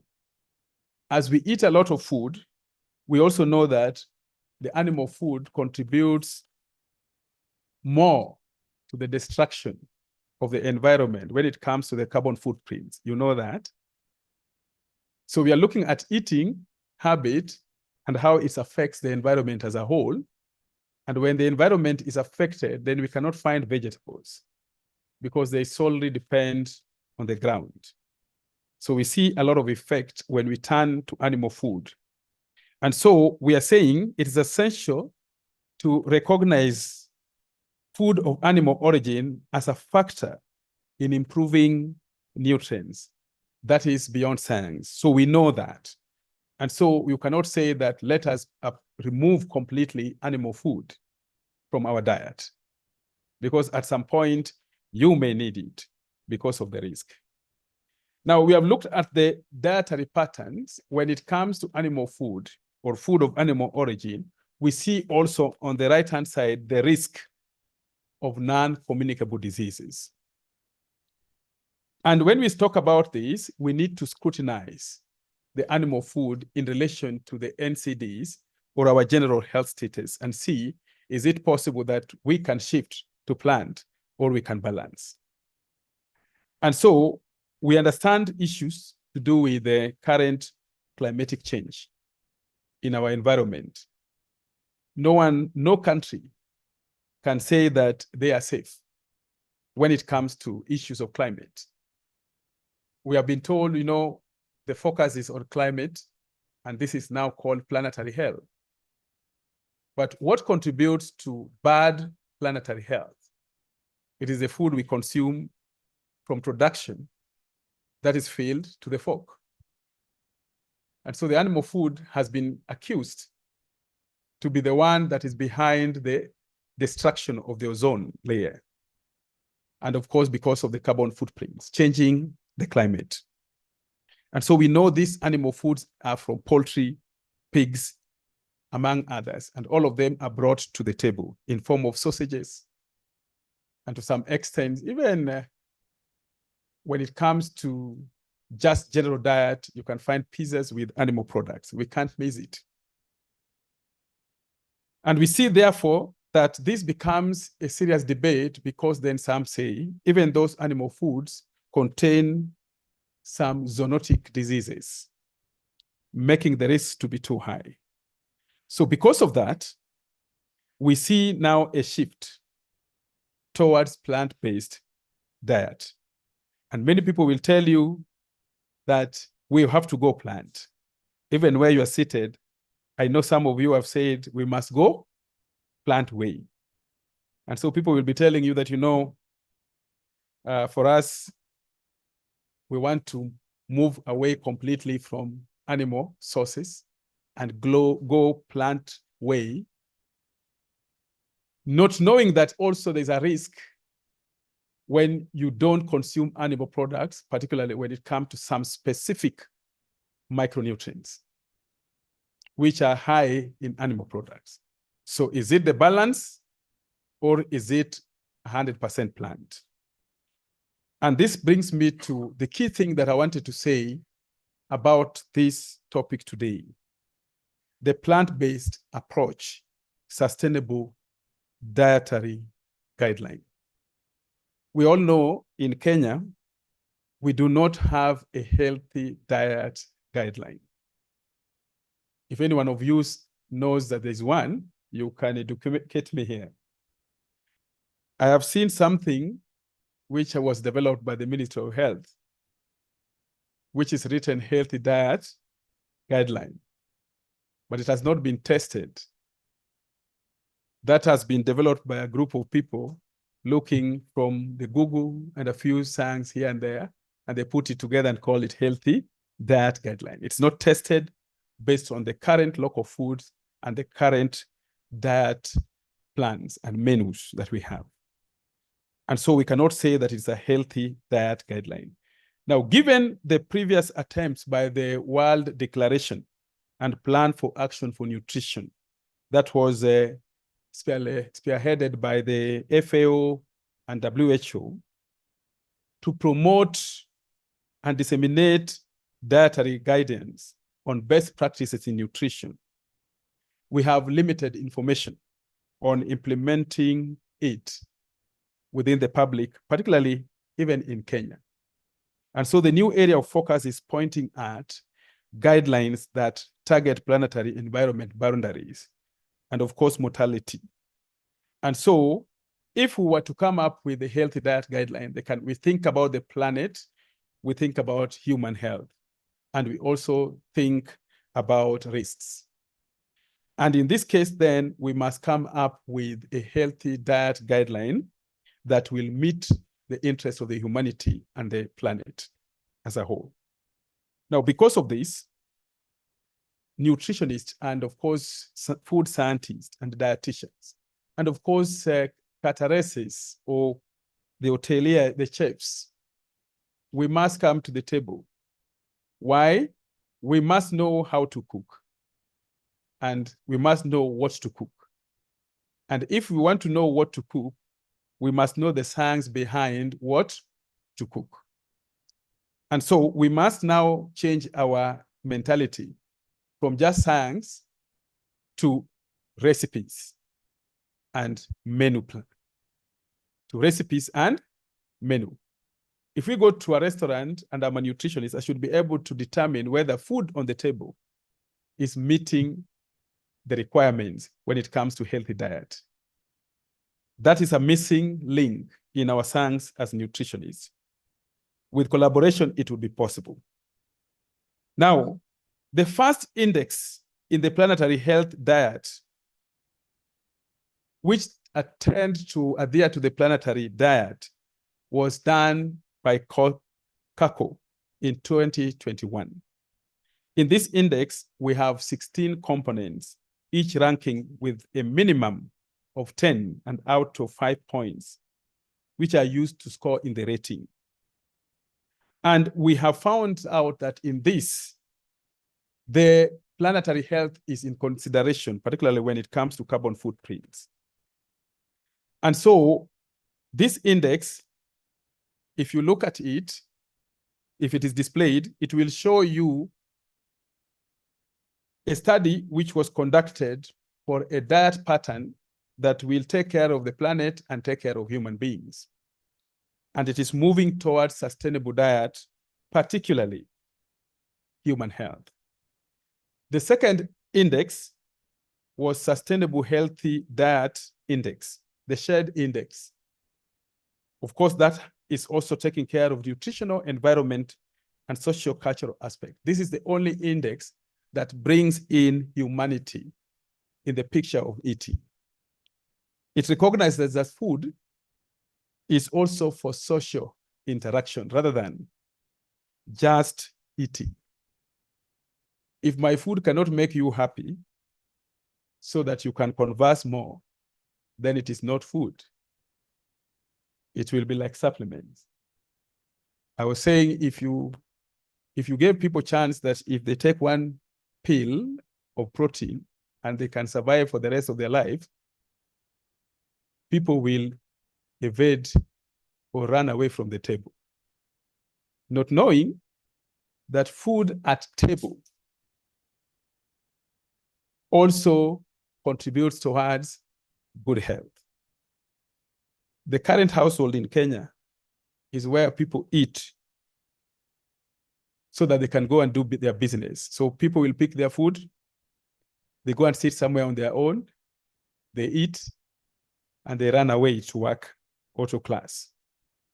When it comes to the evening, they sit in Java, they order pizza, and then they say, after that, they go home, no one next to them. When they go home, they sleep. So the social aspect is lost completely.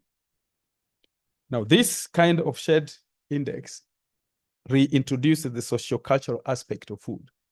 And socio-cultural aspect of planetary food is an ecological aspect of nutrition that must be brought on board so that we avoid eating to target status, but eating to target also social perspective of life.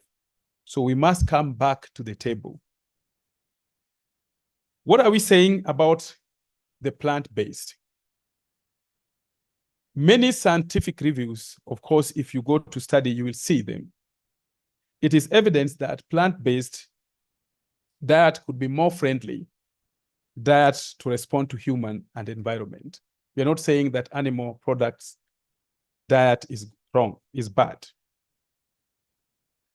This shift is probably a better alternative to One Health agenda in Kenya and also for your own health.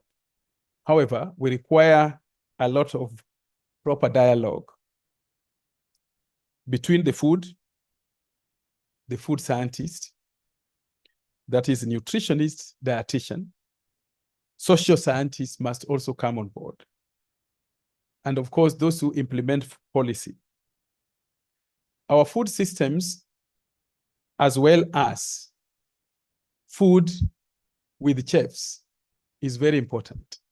We can't lose out on the chefs when it comes to matters of nutrition. So bring in science, let the chef bring in the art of combination of food. Let the social scientists bring in the social interaction around the table. When we promote this agenda, we'll be moving towards healthy eating so that we don't just look at food as an item for treating disease. We look at it as an item for prevention, as well as a social pull item. Food can be used to punish, to reward, and also to build friendship. Anytime you go to the table with your friend and you order a nice meal and you eat as you converse, you come out better than when you eat your own food in your bedroom. And that is why, as nutritionists, we must start thinking, how do we link up with the chefs? How do we bring on board the art of cooking as a key competency in nutrition? How do we bring on board the social scientist, the anthropological movements when it comes to eating? How would we come on board with different variety of cuisines from different social settings that would bring us to the healthy eating habit across board? How do we minimize the risk to health?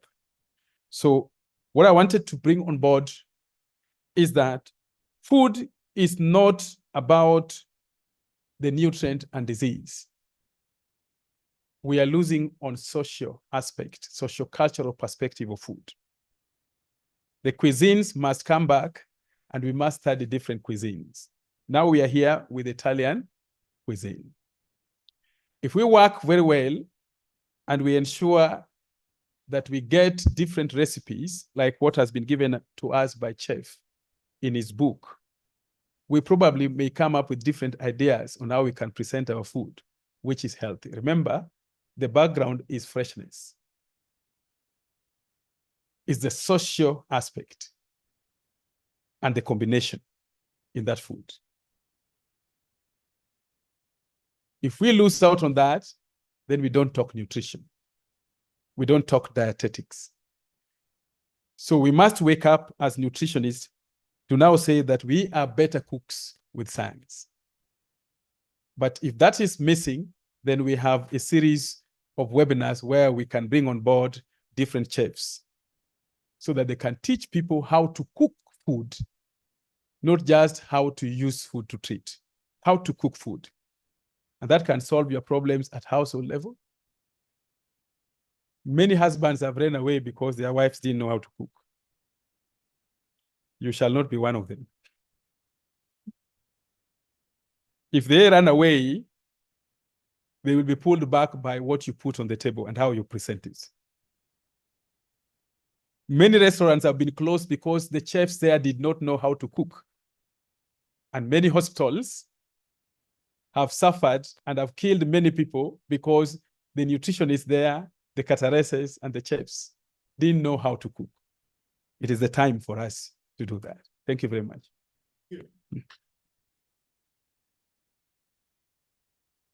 The art of cooking and making food presentable. You know, Dr. K has brought in a very important, and I think it builds up from Chef's presentation very clearly, that if you just cook for the sake of cooking, then your entire food remains and not being eaten. And some of you have been involved in dietary studies. We do something called weighted dietary. You weigh meals that have been eaten by individuals, isn't it? And you realize that if the food that you've provided to be eaten has been eaten minimally because it is bad. And many times I've gone through that problem where somebody I wanted a lot of fish, to eat fish, and then you put in a lot of salt in that fish. And then I taste it and there is a lot of sodium. But then I leave the entire fish. Will you be happy? But I just take a piece, eat it, taste it, and then I said, now, we're not going to eat it. Are you getting what we're talking about? So the essence of preparing a meal of food and brought to the table is that it has to be eaten. If it has not been eaten, then I think nobody will be, whoever prepared it will not be very happy. Now, there is another component that has been brought in by Dr. Keyo, which usually people don't talk about, is the social aspect of it, the social aspect of food. And I think that's where we lose it. So the take home is that food that is prepared has to be eaten, and it will only be eaten if it is properly cooked. So all of us must be cooked. Why would you want to eat if you don't know how to cook? Thank you very much. I want us to build consensus. I've looked at the time and I'm seeing one of the presenters online. We are slightly behind time, but there is something there called group photo. This is what I want to ask. Maybe Dr. K, we can consult. Do we move ahead with presentations finalized and have the group photo? We can finish it so that, because we only remain with 2 presentations.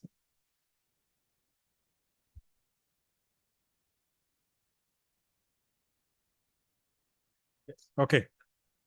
Thank you very much. So I think we are going to invite the next presenter, who I can see online, Dr. Carmelo Trocoli. I hope I've pronounced it well. Hopefully. Exactly. Yes. And he's going to give us something. I'm seeing Dr. Carmelo. I'm not very sure of what I'm going to talk about.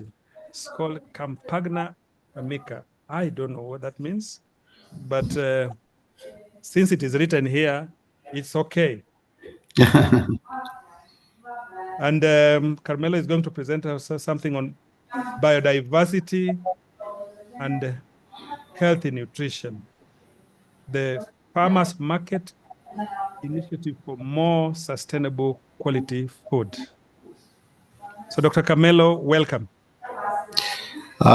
Thank you very much. I hope you can hear me well. Unfortunately, I cannot be with you. I would love to be with you today, but I was obliged to remain in Italy.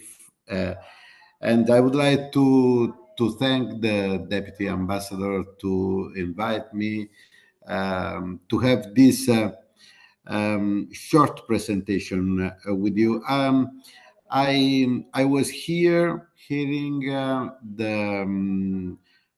I think for a last presentation, and the first thing I would like to underline is the importance you are giving in this meeting to food, because you know, many times we treat the food as something that is not so much important when we do our choice to eat. We do it without thinking so much what we are doing, but it is one of the most important acts that we do every day. This is what a scientist, Mr. Angel Keys, discovered when he used to live in the south of Italy, in the south of Naples, in a sub-region, Cilento, in a very small town called Pollica. When he, with his wife, he spent some years together with the local community, and he could study their way of life. And it was from this experience that he started to write about what he called the Mediterranean diet, that as the Deputy Ambassador said, it's not just a way to eat, and it's not just a way to cook, it's not just recipes, is a way of life. And among the activities that Dr. Angelkis discovered, it was the contact with the nature that the people who used to live in the community of Pollica in Cilento, they had. He wrote that those people spent a lot of their time outside in contact with the nature. He also discovered that many of them, they used to do gardening, they used to do small scale agriculture, they used to breed animals, and they used to spend time in buying food in markets, and also they used to spend time in cooking food, and also the very high attention they have in order to bring to the future generation the tradition of their food, their recipe. This is today what we call the Mediterranean diet, and that we try to share with other people and other communities. I will not go into the scientific details of how good the Mediterranean diet is for health, how important it is to cook in a good way, because you already did, and there is a wonderful chef there that can teach you how to cook the Italian recipe. I loved also how he underlined the importance of choosing good products in order to combine them in a recipe in order to have a very good Italian food. But you know, you also talked about the pyramid of the Mediterranean diet, and this we have this same pyramid also in other diets around the world. The Japanese one is the same as the same structure of the Mediterranean one. So we have low consumption of meat and fish, but we have consumption of meat and fish, and at the base we have much more consumption of fruit and vegetables. This is something that exists also in other diets and not only in the Mediterranean one. So I would like to underline here the importance of local diets and the importance also to discover the tradition of local food and local diets. Coming from my activities, Campagna Amica, I am the director of Campagna Amica Foundation. That is a foundation born by the will of the largest farmers union in Europe, that is called Dietary. So when we discovered that although we have the Mediterranean diet in Italy, we abandoned it during the 70s, the 80s, we started to regain a new relationship between farmers and consumers. The growth of metabolic problem in the Italian society during that period, the growth of problem related to food and the trust between consumers and farmers brought us to create a system who can link the farmers and the consumers. It was for this reason that we started with the project to bring the farmers in the city, creating a system of local food distribution in Italy. In every city in our country, in Italy, there is a farmers market created by Campagna Amica Foundation.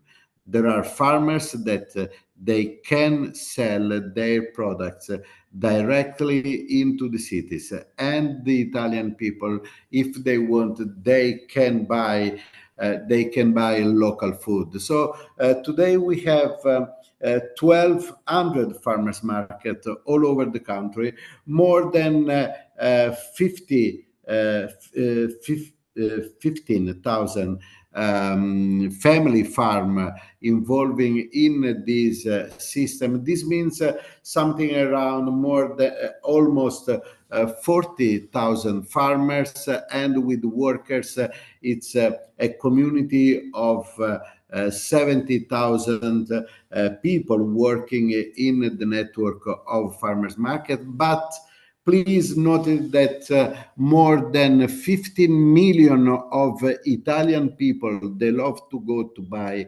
directly from farmers. This means that more than 25% of the Italian population, they love today to buy fresh food directly from farmers.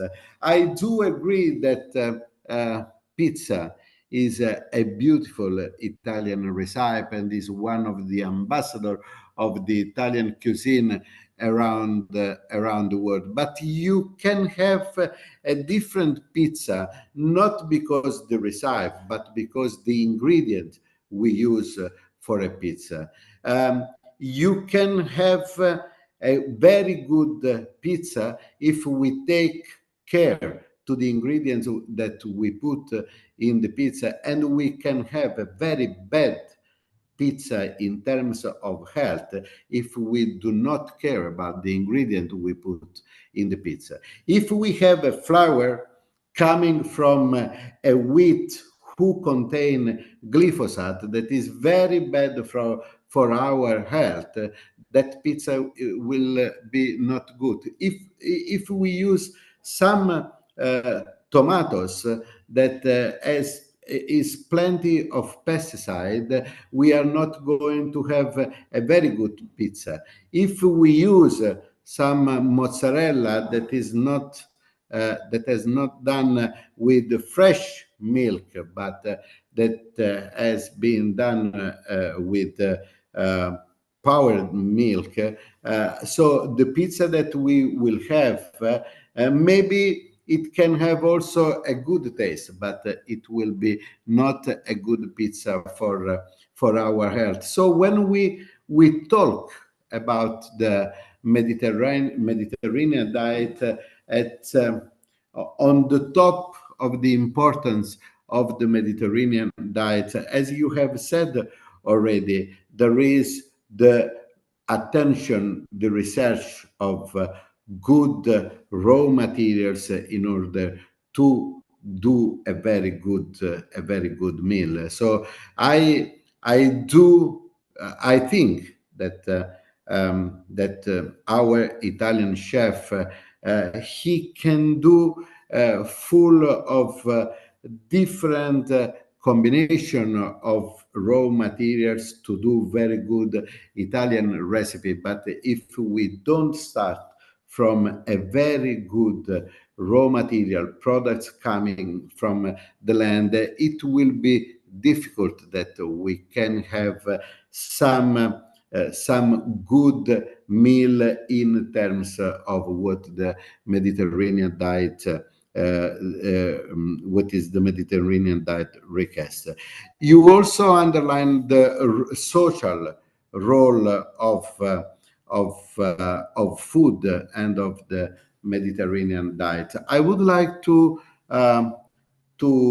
bring to you another aspect.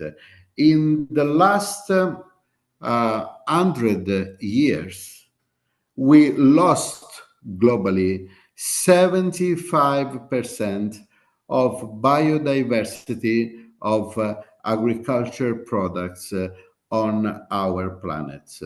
75%. This means that it remains just the 25% of what we had 100 years ago. The Mediterranean diet is also a tool to reaffirm the importance of biodiversity on our planet. And if we want to preserve the biodiversity that we have, that is the biodiversity who ensure that we can continue to live with the Mediterranean diet, we have to understand that biodiversity is ensured by farmers. And if we want that farmers, they will continue their work in the farm, they have to live from the revenue they receive from their work. So please, if you want to live in the context of the Mediterranean diet, take care about who are the people who provide you food, that are the farmers. There is no food without farmers. There is no biodiversity without the farmers. There is no planet without biodiversity. So this means that only if we ensure that farmers, they can continue their work for themselves, for the society, and for the planet, there will be no future without the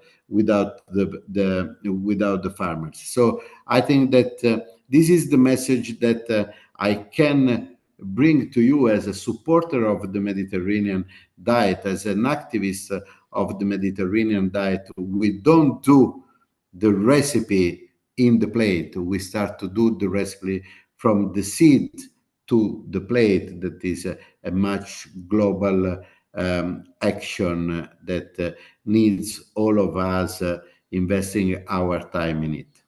Thank you.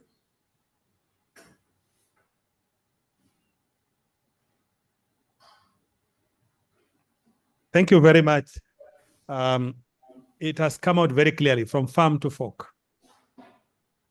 There is no biodiversity. There is no planet without farmers. And you must always think from where the food comes from. Okay. Yes, come on.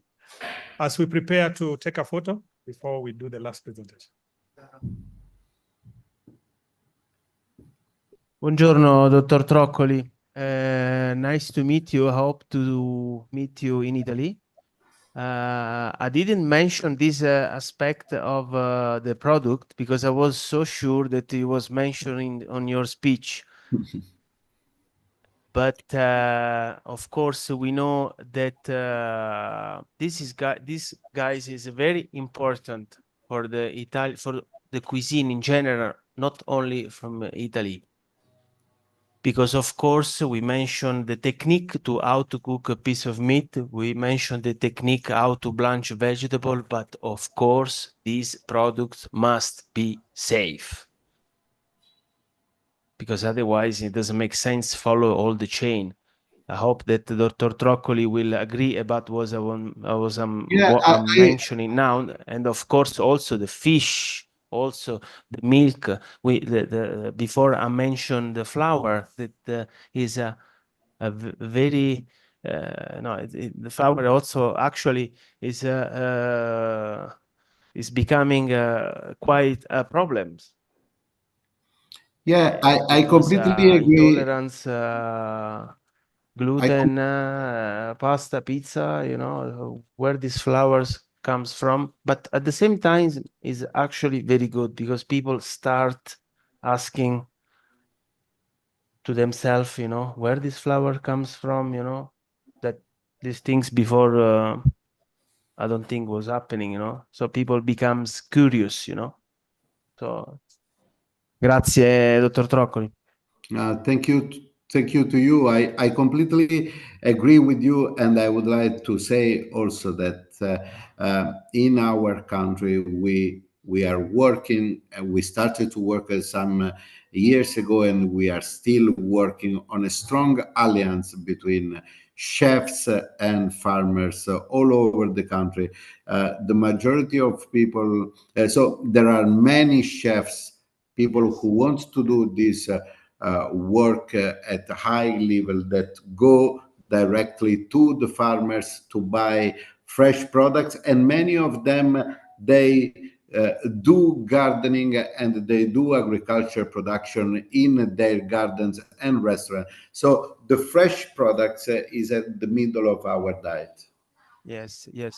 In fact, of course, as our friends in common, Dottoressa Dominga Cotarella, National President of Terra Nostra, introduced one of the most important projects, which is AgriChef.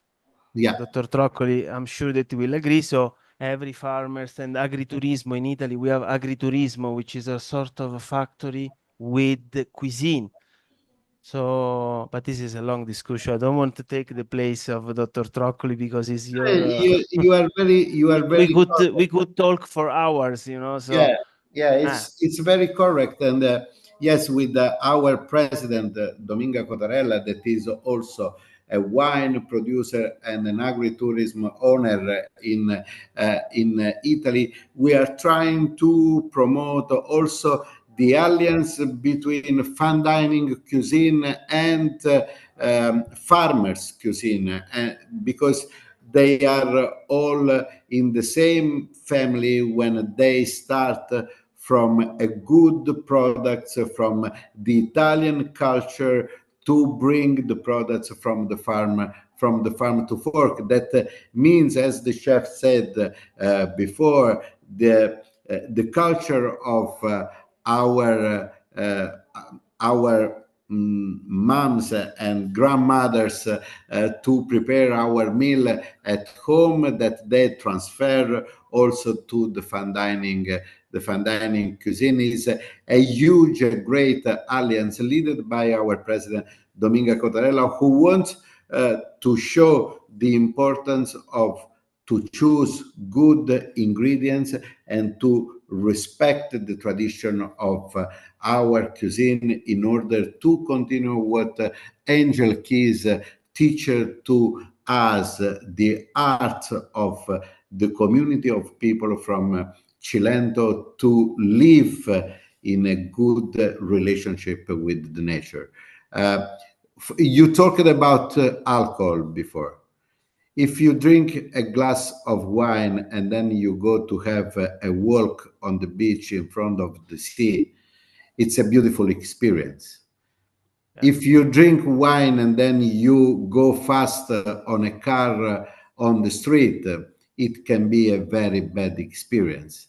It depends of the way of life we want to assume. It's not just a glass of wine, is the context where we use this glass of wine. If we are with the friends, if we are with our family, if we celebrate something, a very good glass of wine is something that can help this experience to be better. And I repeat, if we go to have a walk in the nature, a very good glass of wine, it helps to be much more integrated with the nature. If we go fast with the car, it's not a good idea. But it's not the wine. It's to go fast on the car that is not a good idea. We won't go fast today, Carmelo. Yeah. Thank you very much, Doc. I think we are now going to have a good photo. That has been a very good conversation, and we appreciate now from farm to fork. And our nutritionists here understand the concept of food safety. All the foods that we eat from the source must always be safe. It's a component. Governments try to deal with it.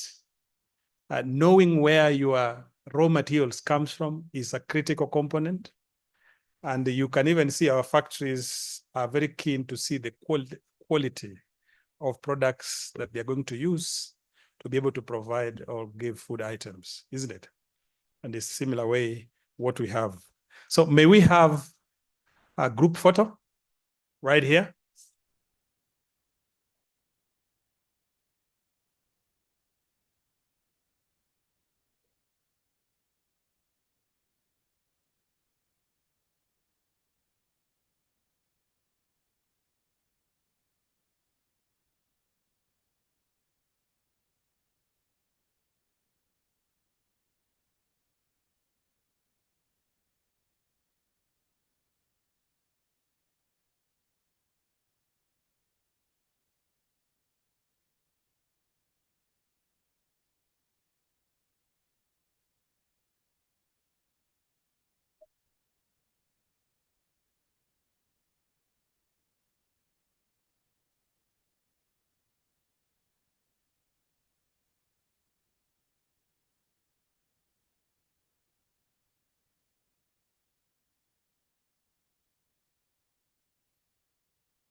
Prof, are you taking care of online participants, or you? For us, we have no photo to take.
So,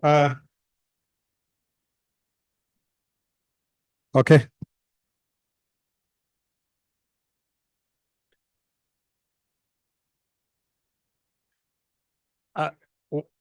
Yeah, we have a quick single presentation, and then we will be able to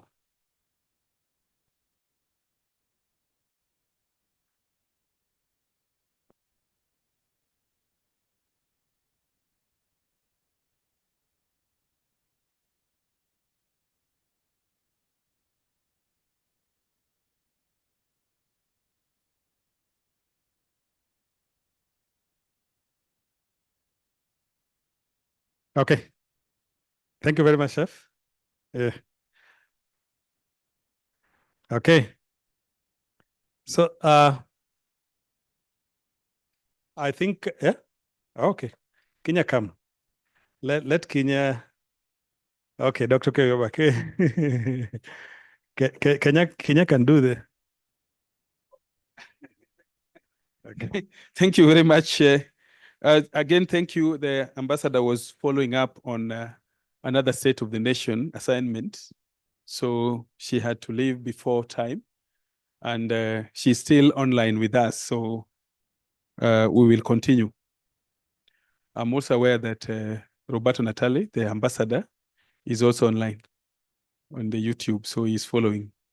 So we are going to have the last presentation within the context of Mediterranean diet. This is very specific for our hospital setting, and none other than our professor. This time round, he's not going to come when he's very much annoyed because of the definition. He will come and tell us how to deal with the cerebral palsy when it comes to diet. And this is very much direct in the context of healthy diet, which then fits in the Mediterranean component. Thank you, Prof. Thank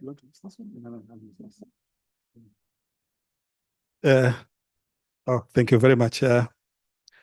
Yes, you can project so that everybody can follow me. You know, this is very important. I decided to pick this because I tend to work with my colleagues in the hospital, and I teach nutritionists and clinicians in the university on how to manage various conditions. Last year, in a similar manner, I tackled sickle cell disease. This time around, I decided let me tackle this cerebral palsy. because I've seen what is happening. Cerebral palsy is sometimes a congenital problem affecting the nervous system and the musculoskeletal system, influencing something called posture and movement. So that is the pathophysiology. It affects the posture and movement. And I want this put up because I decided to pick specific foods and the reasons why those foods are critical. I only picked 10 to reflect on the principles of dietetics, including dietary diversity, variety and moderation, and other aspects that are dealing with specific issues which are identified within the context of the cerebral palsy. As I've said, as it is coming up, cerebral palsy affects movement and posture because it affects the nervous system and the musculoskeletal system. And these are mainly secondary to brain injury at fetal stage or at infancy. Now, those effects, if you look at that, it means it affects the motor. It brings the motor disorders. And therefore, most of those children will present with changes in sensory, perception, cognition, and sometimes the ones that I'm going to tackle are actually children who have now grown to 2 years, who are now eating from the pot or eating actual food. I'm not talking about the ones that are below 2 years. So those that should have actually been able to walk may not be able to walk normally or within the milestones. They don't realize the milestones accordingly. So they have delayed milestones, including those that I've mentioned, the perception, the cognition, communication, behavior, and due to the nervous system, some of them will also experience epileptic seizures. So they develop epilepsy. Secondary to the musculoskeletal problems and the important comorbidities. One key thing that has been agreed upon within the health system is that nutrition has an implication on cerebral palsy, both at the causal or as a modifier of conditions when the cerebral palsy has already established itself properly and now presenting as a condition that children have to live with. So most of these children are taken within our societies as special children. So a number of them have been taken to special schools. Okay. And okay, so I can move it. Okay. So a number of them have been taken to special schools and with a lot of issues. Among the issues are the ones that I've mentioned.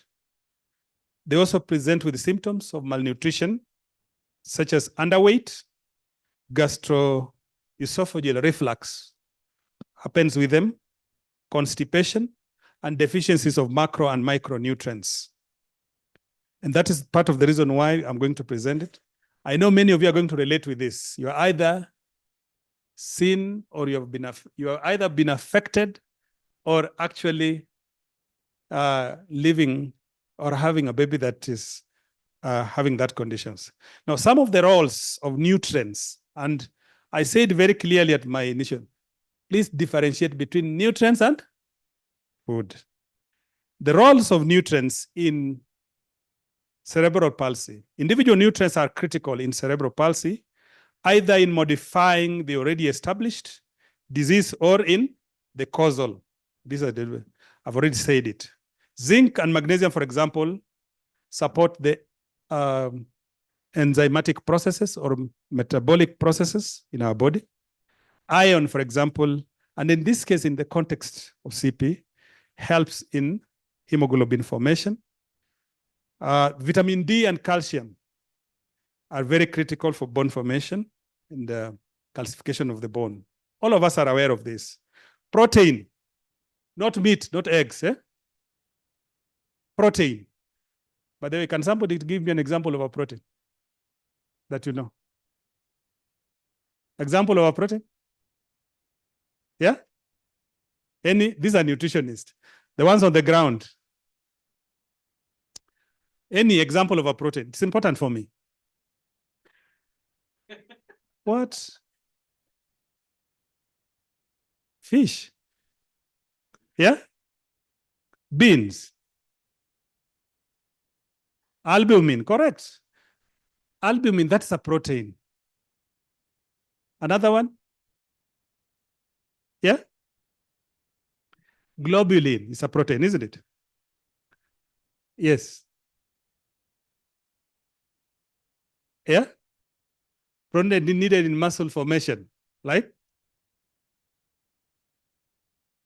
Yeah? Whey. Yes. From milk, from the breast milk. Whey protein, correct. Insulin. It's a protein. Very many proteins. Casein from cow's milk. So never, never, never, never. It annoys me when a nutritionist, trained scientist, gives me an example of protein as fish and eggs. It makes me sick. Because automatically when you say that, I'll stop argument. Because I know I'm arguing the fool in my area. So I will just walk out. That's an argument I will stop immediately. Okay? So protein are needed a muscle. And you must know why we are talking about protein. You know, protein are chains of amino acids. When they are broken down, they result into amino acids. Okay? And those amino acids are absorbed. We are very strategic with those things. So since when did you break down fish and only get amino acids? Yeah. So you can see why sometimes in certain things you just need professionals. And if professionals talk nonsense, then you say, this is stupid, let me go back to class, and we teach you, especially for nutritionists. Some of the alternative enteral in the clinical area, you know, you may need to manage these children who are not. These are some of the products you have in the area. You must get fibers. Sometimes you might enrich their foods with fibers. Those fibers are very important because of the musculoskeletal dysfunctions. The muscles, for example, of the gut are not functioning well. So you must increase peristalsis. So sometimes you have to enrich their foods. In the clinical area, using specific fibers. Probiotics.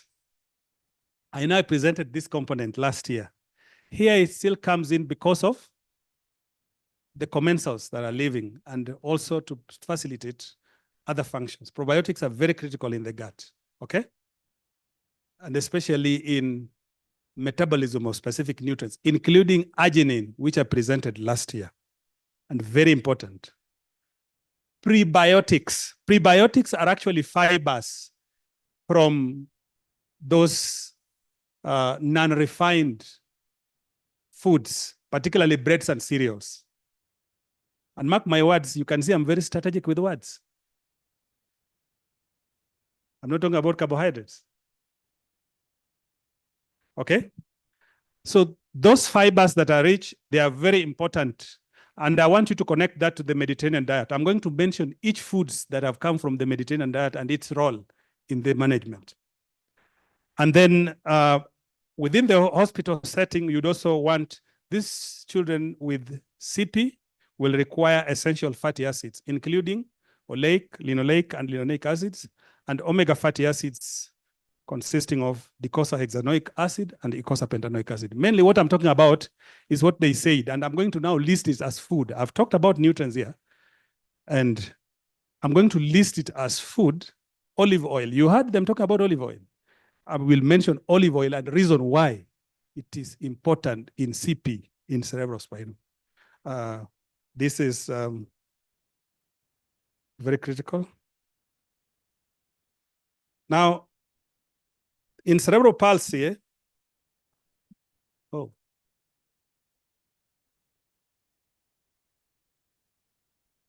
sorry. I will move to foods to be able to include in cerebral palsy. Okay? And I will mention them one by one. I just decided to select, and I'm very happy that a book has been left to us here. So we will pick those foods and why they are important. The first food I've mentioned here is eggs. And again, you have realized I'm not talking about protein, okay? I've mentioned eggs. And I've gone down there that eggs are a source of two major nutrients, protein and choline. Protein intake plays a role in promoting muscles development. These children have problems with muscles. They have weak muscles due to that firing. So you have to develop. So eggs will provide that very essential protein for this, and especially important in individuals with cerebral palsy because they have weak muscles due to limited movement. The other important nutrient from eggs critical for this is the choline, which is a nutrient that is necessary in the production of acetylcholine in the metabolic pathway. You remember the acetylcholine, which is a neurotransmitter that affects mood, memory, muscle control, and other essential nervous system functions. Therefore, when you consume enough choline, you can provide nutrients for improving the brain functions and, more importantly, the motor functions which are affected. You remember our pathophysiology? So that is the work of eggs. I've specifically picked on that. Avocado is the next food. You'll realize that strategically these foods are found in the Mediterranean diet, okay? They're products in the Mediterranean diet. Avocado. And we presented avocado in 2022. You remember the avoboda? Yes. Avocado are high in fat and high in calorie fruits. And they're full of a number of nutrients. I will specifically mention those critical nutrients that are for cerebral palsy. Many individuals with the cerebral palsy may need or may be undernourished because of difficulties in controlling muscles around the mouth. They are not able to chew and munch properly, okay? As a result, they may struggle to do all the necessary things within, including chewing and swallowing. And therefore, that fatty component of avocado provide high calorie and nutrient-dense food and ensures that they are able to meet their caloric needs. So eating enough of this increases their volume. One of the key things that you realize that avocado is soft, okay? So it is much easier to eat with a mouth that is not able to munch. You can even just swallow, once it is mashed. So it is much easier. That is the reason why we promote avocado, okay? And due to his high fat, it will be able to provide high energy, which is needed for these people with CP. The next food is peanut. And you will realize that I'm strategically picking diet foods that are here in Kenya because we have this problem in Kenya, isn't it? But these diets are found in the Mediterranean diet, okay? These foods, So peanut and almond butter, they contain healthy fats. And when I talk of healthy fats are essential fatty acids or what we call unsaturated fatty acids. That is what I call it healthy fats. So other than provide the energy, these nuts are also easy to chew, just like avocado, okay? Once they are being broken, it is easy for them. So these foods may ensure that the individuals with cerebral palsy are consuming enough calories. That's one. They are also extremely versatile. In other words, most of the children will like the taste of the peanut. So it is much easier. Dr. Keo talked about the social aspect. If you have been given food and you are not able to eat because of the smell, you will not achieve the goal, isn't it? Now, one key thing about peanut, most children eat it because of the kind of smell. So they will be attracted. Most cerebral palsy children are attracted to peanut. butter and almond butter. Okay. So you get peanut. I think from today, many people will know how to feed these children. I'm very sure there have never been specific foods for CP, isn't it? And many people are not aware. So we are informing so many people today. We also have mixing them. You can mix them with oatmeal, which we provide especially from our supermarket, and you'll be able to have them have energy. Smoothies, many of you eat a lot of smoothies. You can put a bit of peanut there and can add extra protein. One of the key things is that peanuts are also having protein in them. And that is why we said, please do not just link protein to meat. You have seen that peanut also has some protein. Okay, a lot of protein, in fact. Then the fiber, then the healthy fats, and other essential fatty vitamins and minerals, which are critical for CP.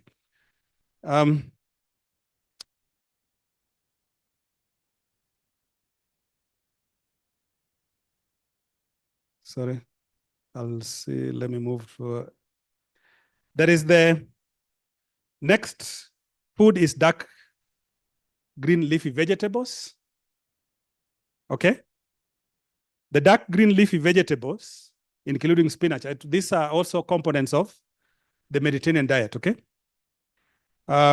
We have spinach, we have kales, and very many other vegetables I've not mentioned there. They are essential for a healthy diet, and they can specifically be very beneficial to those children with cerebral palsy because they contain vitamin, and one of them is vitamin K, which is essential for healthy brain functions. So some of you should not just link vitamin K to only blood clotting, okay?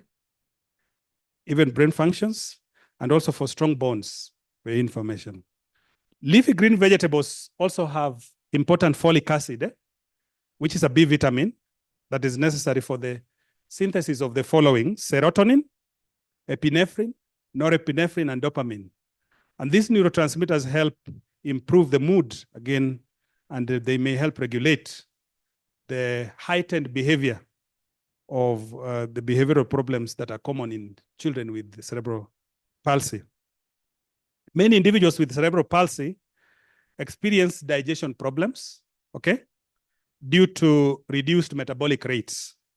And therefore, when you give them dark green leafy vegetables in the diet, you know, it will have, or it will increase the fiber composition of the food. And this can be able to help on the peristaltic movement and promote bowel movements from the mouth all the way to the anus, so that they don't even develop sometimes what we call intestinal obstruction. Most of these children are predisposed to intestinal obstruction. And I can assure you from a personal experience, it's not a good experience to have IO.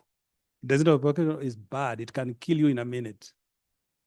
I will just stop it that way. These children are highly predisposed to that, okay? The next is whole grains.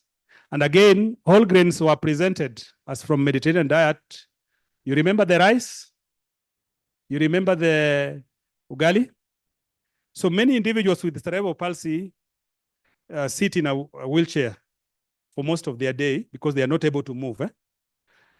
This causes the abdomen to compress for long periods, which slows the digestion and decrease the blood flow. Okay? So whole grains like oats, brown rice, whole wheat, okay, whole millet, corn flour that we were talking about, ugali, aquino, are extremely nutritious and high in fibers and will help in bowel movement. The dietary fibers found in whole grains are also very helpful as the prebiotics, okay? The prebiotics, they provide source where the bacteria in our gut can eat and then be able to help us in generating some nutrients. So they help in building a healthy bacteria in the gut of those children. Now, something I've mentioned there, which you need to carry forward, is that because of their sitting, there is a problem with blood flow, which is critical. So they are predisposed to conditions like occlusion of blood vessels, which can result from many things, thrombus or clots, okay? So they are highly predisposed to that. I'm going to bring in a component that's going to solve that. Yogurt. Now, yogurt here is because many children with cerebral palsy may not get enough nutrients due to feeding problems. So their bones, yogurt is one taken as a source of calcium. Milk is viewed as a source of calcium to be able to strengthen the bones and reduce the potential osteoporosis. And also help in the muscles, since their muscles can become weak. Yogurt, as I said, is high in calcium, which is essential for bone and health and promotes the functions. Now, the specific yogurt which I've not listed here is the probiotic yogurt. Probiotic yogurt is important for them to be able to prevent what I talked about, the potential occlusion of the blood vessels, because the probiotic yogurt promotes the metabolism of arginine, which is needed in the production of nitric oxide that helps in what we call vasodilation. You need nitric oxide for vasodilation, and arginine gets that. So probiotic yogurt will promote that component. Yogurt, as I've said, also contain protein, which will then support eggs up there that we talked about, and may enhance the cell growth and repair and build the new tissues or the new muscles. The next one is ginger. This is an interesting one. Ginger is a root that has been used in many culinary and medicinal purposes, and many of us, I think, are aware. It has various healing properties that can aid in digestion, circulation, blood circulation, immunity, and brain functions. Ginger is actually full of antioxidants, which may protect the brain by combating what we call oxidative stress. And you remember, oxidative stress also comes where you have blood occlusion. It also promotes blood flow, which is very critical, which allows the neurons in the brain to absorb oxygen and other essential nutrients to gain optimal functions. The other bit is fish. I don't know whether fish was listed as part of the Mediterranean diet, but this fish is very critical. Fish like tilapia, Nile perch, and salmon are high in omega-3. And I said the fatty acids are very important, which may improve the nerve functions and promote the development of the neurons, brains. You remember the brain myelination and the nerve myelination. Nerve myelination is mainly from essential fatty acids, oleic, linoleic, and linolenic acids. Those are the ones that help in wiring the nerves, and they are usually gotten from this. So for cerebral palsy, you'll improve them very well and their brain functions when you provide fish. If they can't, then you'll have to supplement, and we have omega-3 in the hospital setting or supplement. Behavioral and learning difficulties like dyslexia are common in children with cerebral palsy.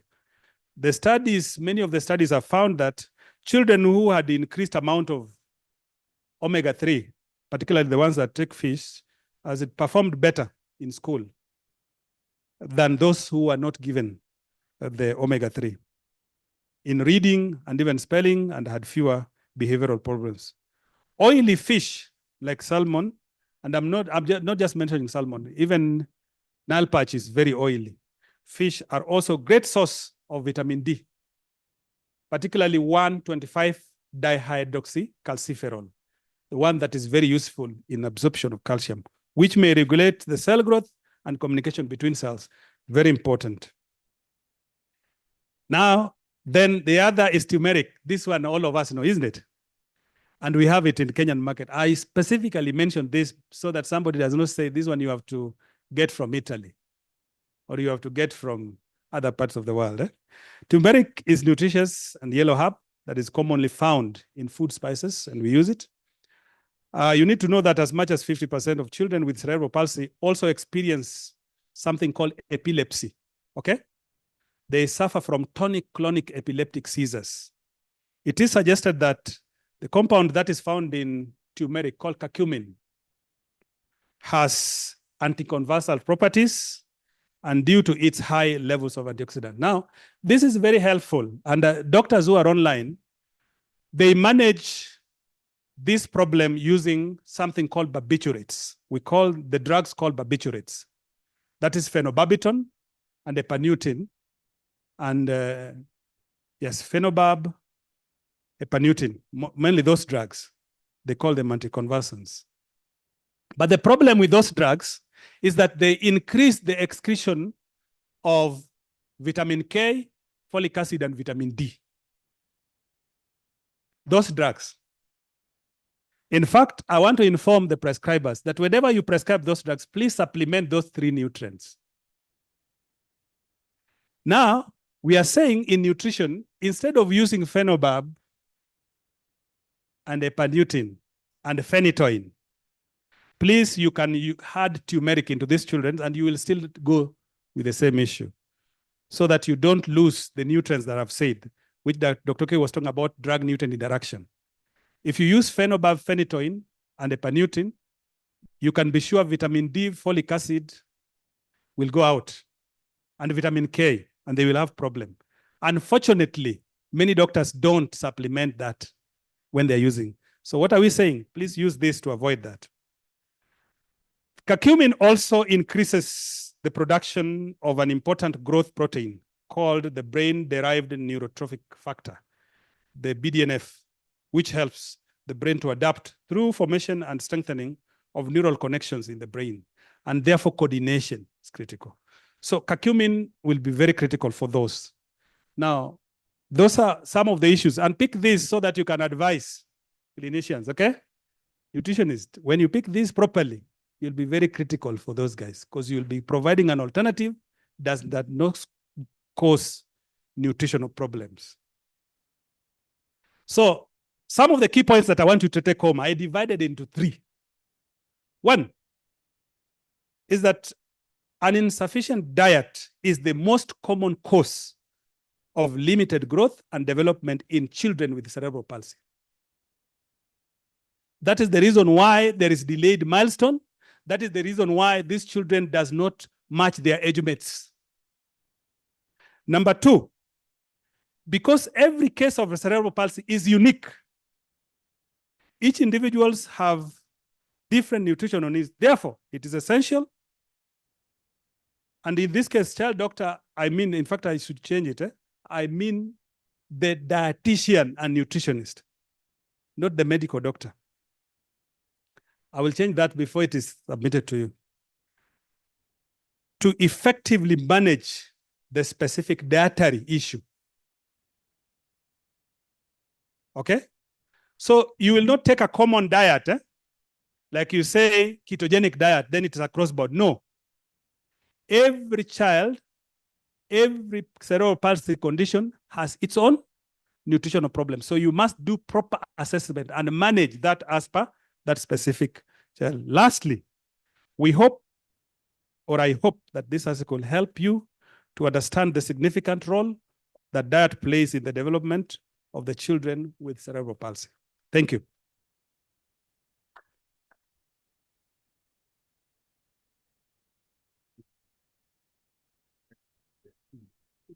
Thank you, Prof. I think we are coming closer to the end, and we want to appreciate Professor. We must understand that nutrition is wide, and we must understand the critical role of nutrition in the field of medicine, in social life, and in the field. So when we talk of farm to fork, we also talk of from field to hospital. And so when it comes to managing conditions in the hospital, it's not the clinical nutritionist who does that. It's the clinical dietitian. And many times, most of our nutritionists don't know the difference between a nutritionist and a dietitian. Many times, everybody is a nutritionist. Not everybody can be a dietitian, because if you see the typical dietitian is what Professor Nguka has presented, using that to manage. But you can also use that to manage a healthy condition, which is prevention or maintenance. When it comes to nutrition, the focus should be diagnosis and assessment. And of course, you can only make recommendations. So when it comes to estimate and specificity in terms of managing conditions, then we require a dietitian. For better service and delivery of the food, we need a food service diet therapist. So we must be very clear on who we are talking about as nutritionists, but the most important is what comes to the table.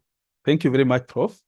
And I think that comes to an end. So I want to, before we do the closing, I want to invite Professor Fabio, now that he's the only one remaining, so that he can give us his remark before we close for now. Yeah, Prof.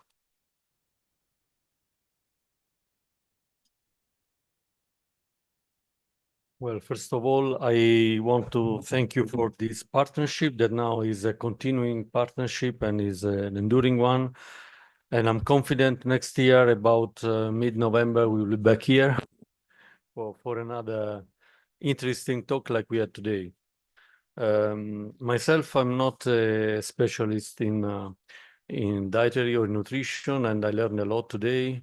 And most of all, what I've not learned, I've become very curious. So from now on, I'm sure I will go and try to study better what I'm eating, why I'm eating, and how I'm cooking that thing. Yeah, I was thinking many times I go back home and just put something in the in the pot, but then I will be much more critical from now on. Yeah, I think this is the main message. Oh, this is the message I take for myself, and I hope I can extend to all your affiliates. Yeah, I would like also to acknowledge the presence of Qatar Airways, that is a sponsor of the Italian cuisine in the world, and thanks to Qatar Airways, we had the opportunity to have the chef Luca here. And so, yeah, this was very important for us to acknowledge this sponsorship. So thank you very much again, and I hope to see you here next year again. Thank you very much. Okay.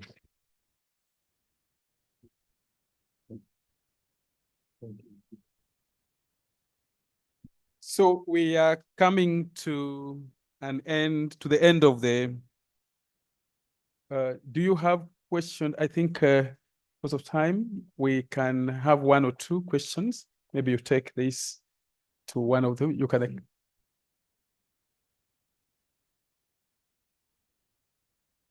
Just a few questions from there.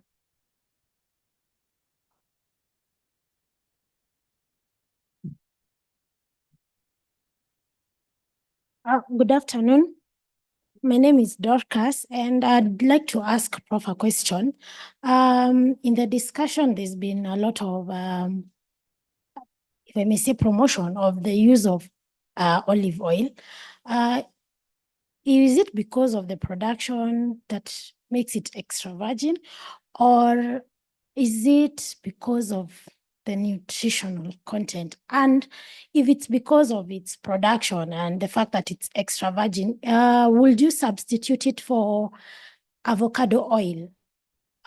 Because there is production of extra virgin avocado oil right now. Thank you.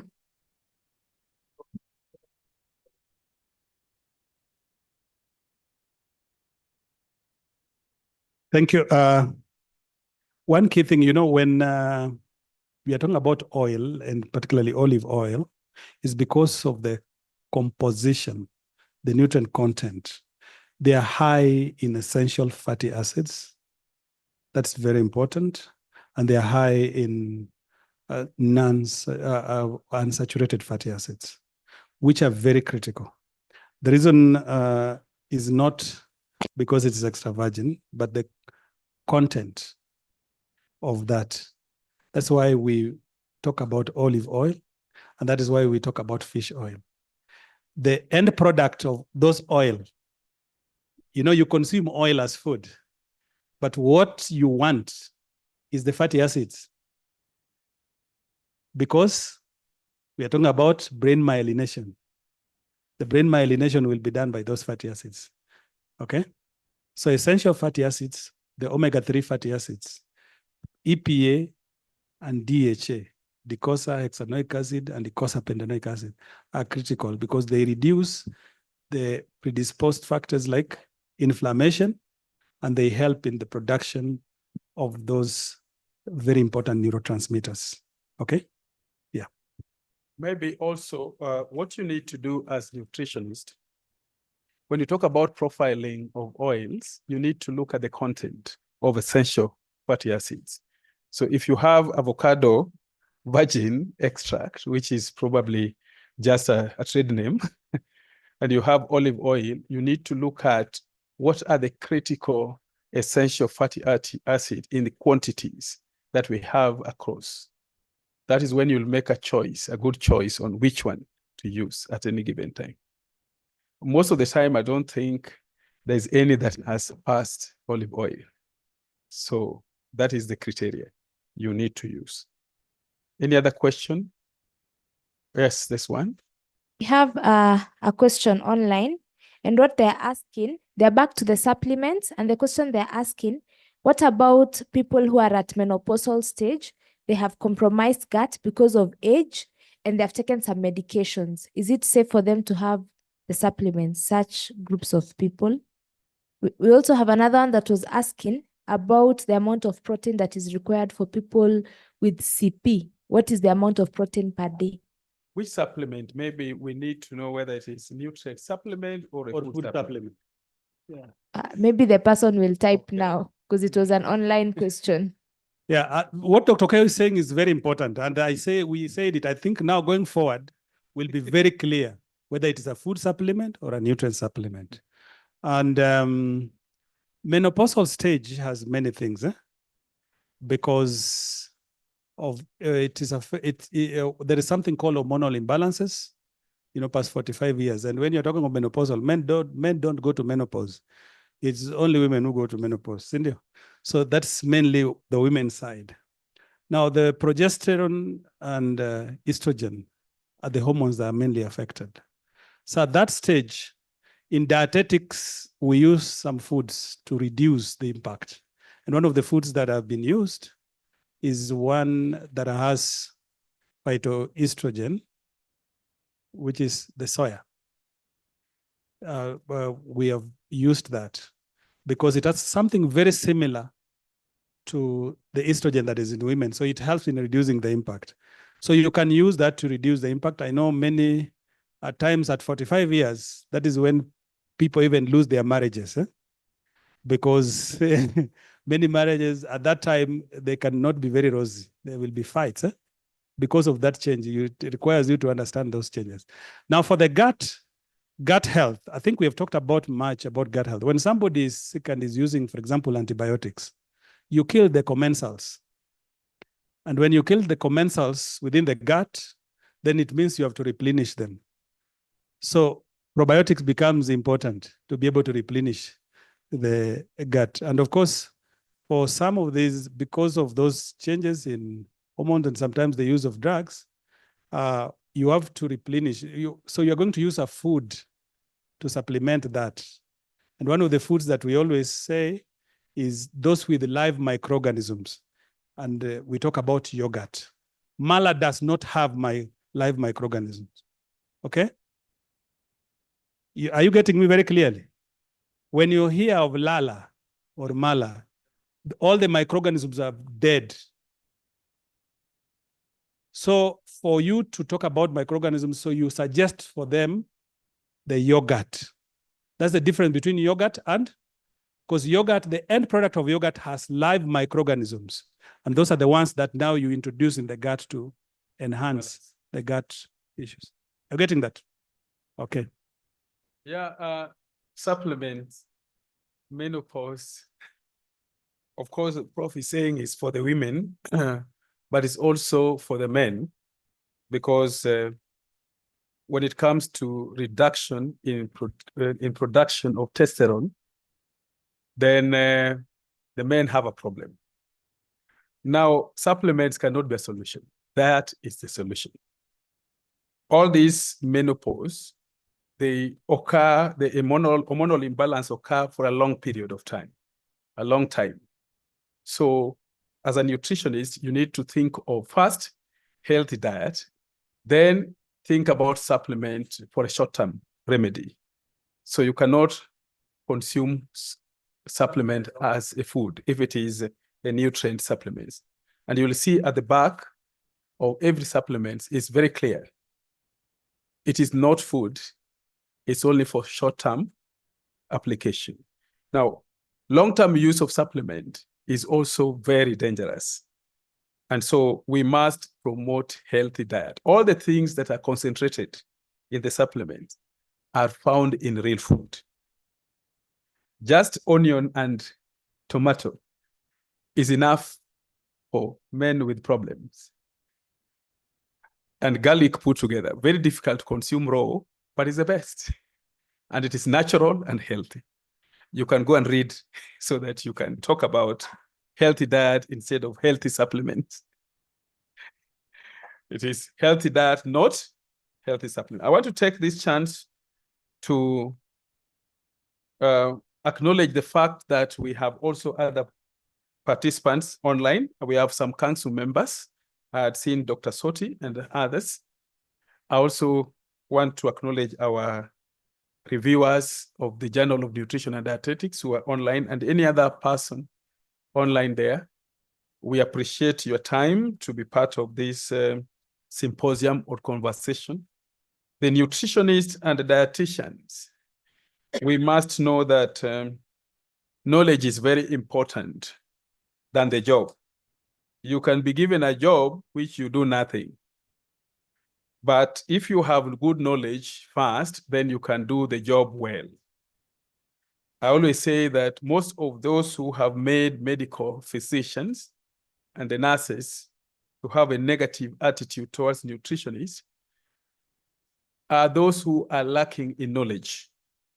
So KNDI was created to provide knowledge, not to look for jobs. Provide knowledge and create an environment for you to operate now with that good knowledge.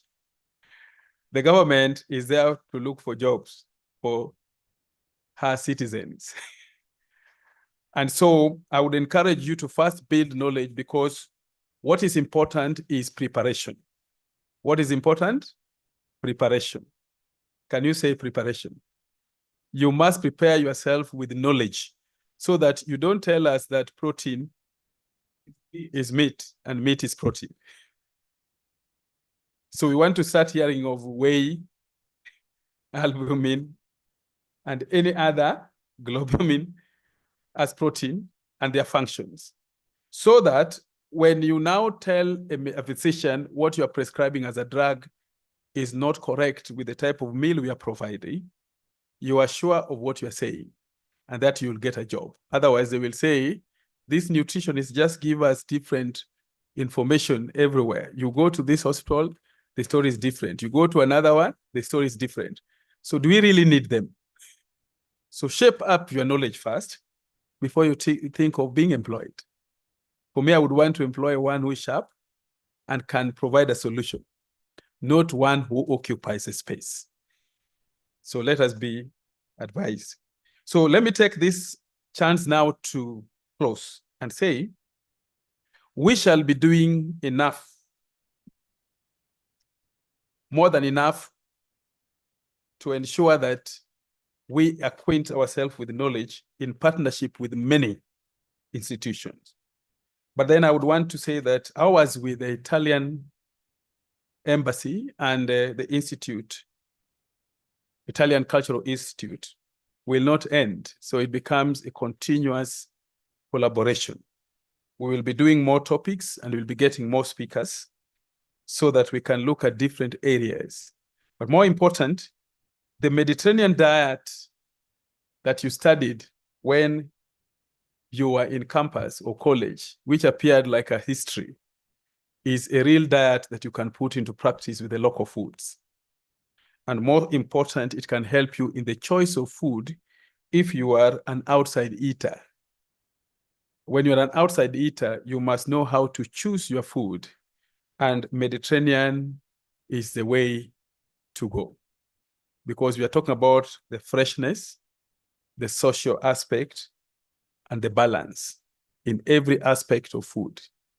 So please, let's read more there and advise our clients or those we attend to as professionals very well on how to improve their diet plans, including the nutritionists that have gone to school, because more than 60% of nutritionists don't know how to eat. And some of the nutritionists are more malnourished than normal people. So we must come on board and become better cooks. Are we together? We must become better cooks, but then we can do it by learning different cuisines. Start with the Italian cuisine, the book that has been shared online. Please go through it and see what kind of cuisines dishes are being presented there. Some of them are just our local foods, put in different ways, but then you can get some skills of the recipe combination. So I want to take this chance now to thank Professor Nguka and all the speakers that were there, and particularly His Excellency, the Ambassador for Italy, for covering the whole process of collaboration, and our own yes. I've just been reminded that Bunny's a council member. I mentioned council members. I may have not seen them, but it's okay. Bunny's Prof saw you, so we acknowledge you for that, and Dr. Soti and any other council member we may have not seen. The ambassador has done well. Roberto Natali, pass our greetings to him. Tell him next year he should be available again. And of course, we cannot forget to thank Her Excellency, the Deputy Ambassador, for coming again to grace the occasion. And for the entire Italian group, we are happy with the collaboration. This is Kenya, Italy. We want more of such with the practicality that it deserves. So very soon, probably we might start another collaboration on now real recipes and how we can promote that countrywide. Thank you very much, Professor Fabio. And thank you, Professor Nguka. And thank you too for attending. And thank you, my staff, for the preparation. We are always set to do the best we can. And of course, we know that this will be online throughout. So we expect more views to continue, even those who have not attended. I can assure you in the next 1 month, you will see all nutritionists will have gone back to see and be part of this process. And that is knowledge. So with that, those few and many remarks, I would want to declare this symposium officially closed. And we have lunch, which will be served within here. Please eat as much as you can, but make sure that you balance your eating. Because when it is buffet, sometimes we don't calculate properly. Even nutritionists miss it. So make sure you eat well and you eat with thanks of Mediterranean diet. We can clap for ourselves as I pray for lunch. You know, when I started, I said, when Elisha commanded, they said there was death in the pot. But after Elisha came, I don't know what magic he did. No one was hurt by collection of herbs. The lunch we have is harmless. It shall not cause harm. It is blessed. And it will not cause any problem in the gut system, because we have prayed for it in the name of God, the Father, the Son, and the Holy Ghost. So go and eat, but be careful. Be careful. Thank you very much.